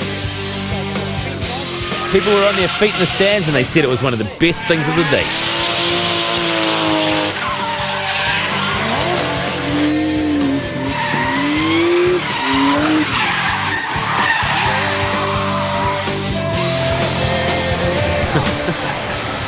Too many petrol fumes.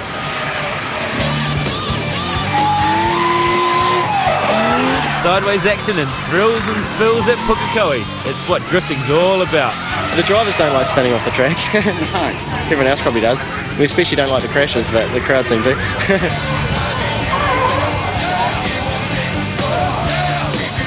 The boys have given it their all on the day, and they did nothing but good things for the sport of drifting in New Zealand.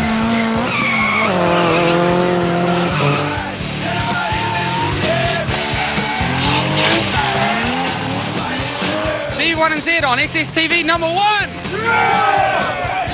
For all you rubber monkeys and boost bandits, we got a little something special for you. It's a taste of the latest round of the D1NZ at Pukekohe. And the weather gods finally shine on these D1NZ boys, and they got the goods with a dry track. Check it out.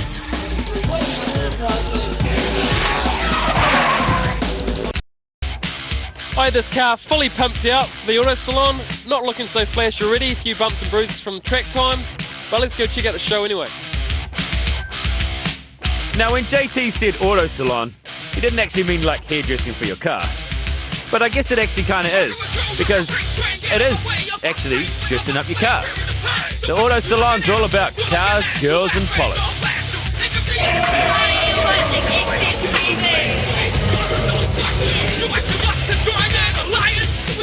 There was rumours that Sheriff Boss Hogg was in town and the D1NZ boys needed a getaway car. It's a fairly mild setup, but it's made for reliability. It's an RB20 engine, turbo out of a Skyline. It's got all custom plenum, Xstv coil-out suspension, aftermarket diff, all the clutches. It's a basic setup, but it's strong and tough and reliable. This is a 100% drift car. It's a bit of show, but it'll definitely be all go at the end of the day. Just give me a bit more time and yeah, you'll definitely see it on the track, battling the other cars. We've got the sheriff car that we're going to team up with this, and we're going to have some police chasers on the track, sideways. I'm sure the General Lee was a Dodge, not a Nissan. Maybe they should just call it the General Yee. It's not a revolution. We break the mold, reform the law, change from the way we conform. Join an alliance, we take a look at respect and defiance.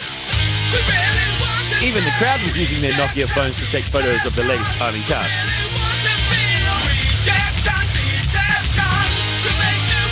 A lot of mouths open wide and a lot of people just shaking their head, just going, oh my god, these cars are pretty up there as far as even show cars, but they get taken to the track and crash.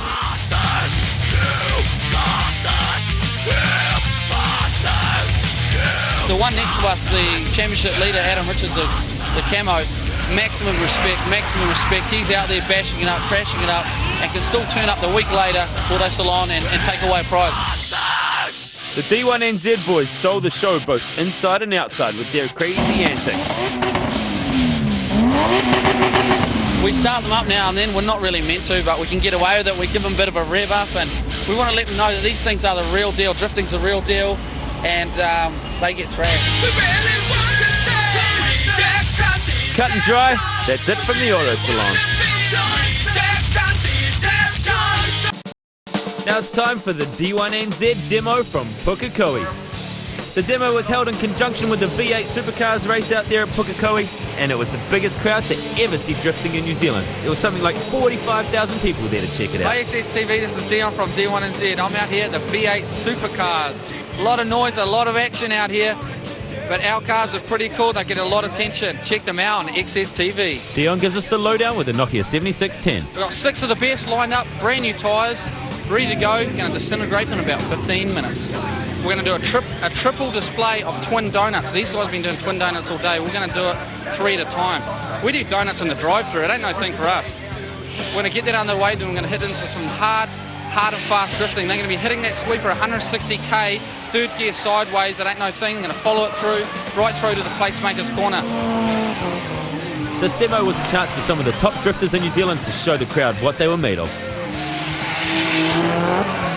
We plan to put on a good show. We're sort of tamed our, we're not going to be running at our full competition mode. We're just going to be relaxed, keep off the grass, keep on the track, keep those tyres smoking.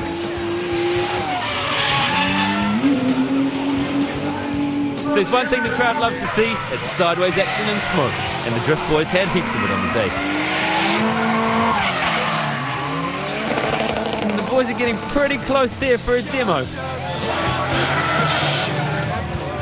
Oh, Snickers really satisfies.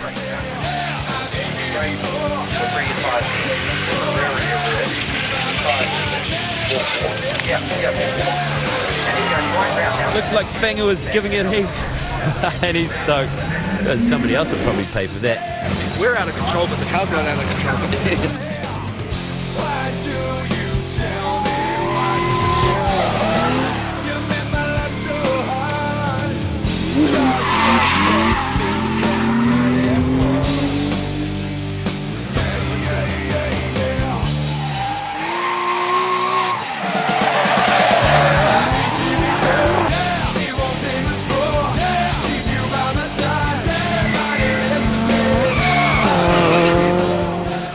what they want to see is they want to see someone almost crash but not crash. You know, just That's almost. what it's about. On the All end you when want you to see if you can go to the point where they thought it was all over and then you pull it off. Yeah, then that's Celebrity overnight. That's what it's about. Celebrity overnight. Just trying to pull you in line, but I keep forgetting that we're enemies. Why do you keep me hanging on? You know I try so hard. You're just way too damn pitiful. Yeah, yeah, yeah, yeah. I need you anymore. You won't take much more. Keep you by my side. Anybody listen to me? I need you anymore. You won't take much more. Keep you by my side. Anybody listen to me? Tight in the nails.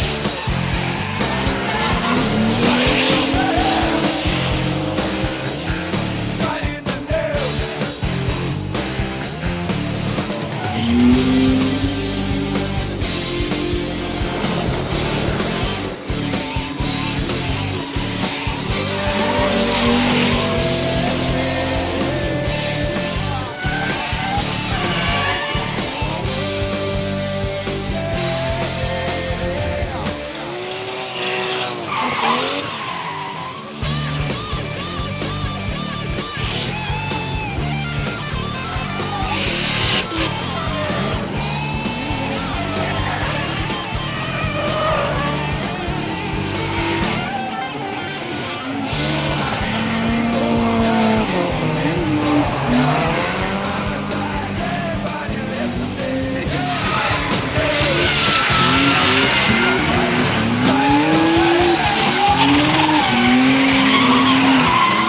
All in all, the day was a huge success, even for the die-hard V8 petrol heads.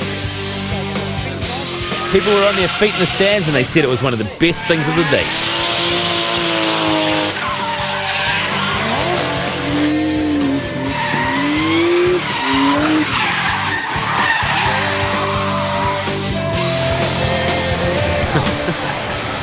Too many petrol fumes.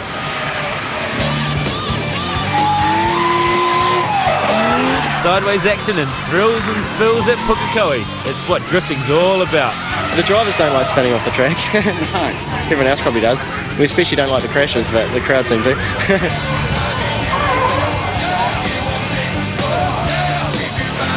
boys have given it their all on the day, and they did nothing but good things for the sport of drifting in New Zealand.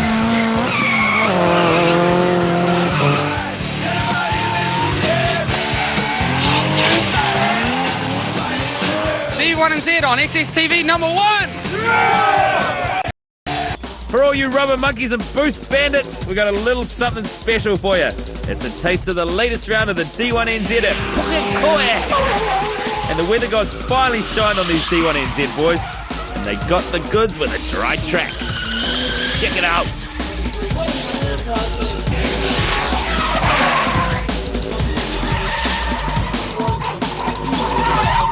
But some of the boys still had a little trouble keeping the car going in the right direction.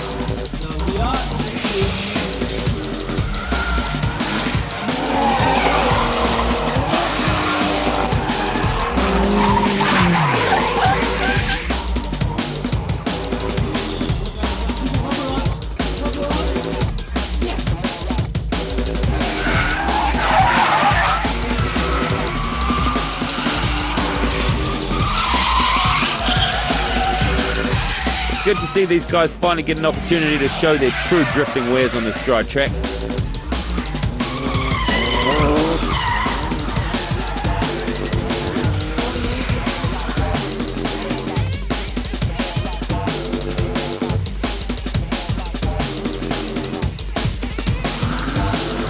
Well, we'll bring you more from the D1NZ boys as the rounds progress.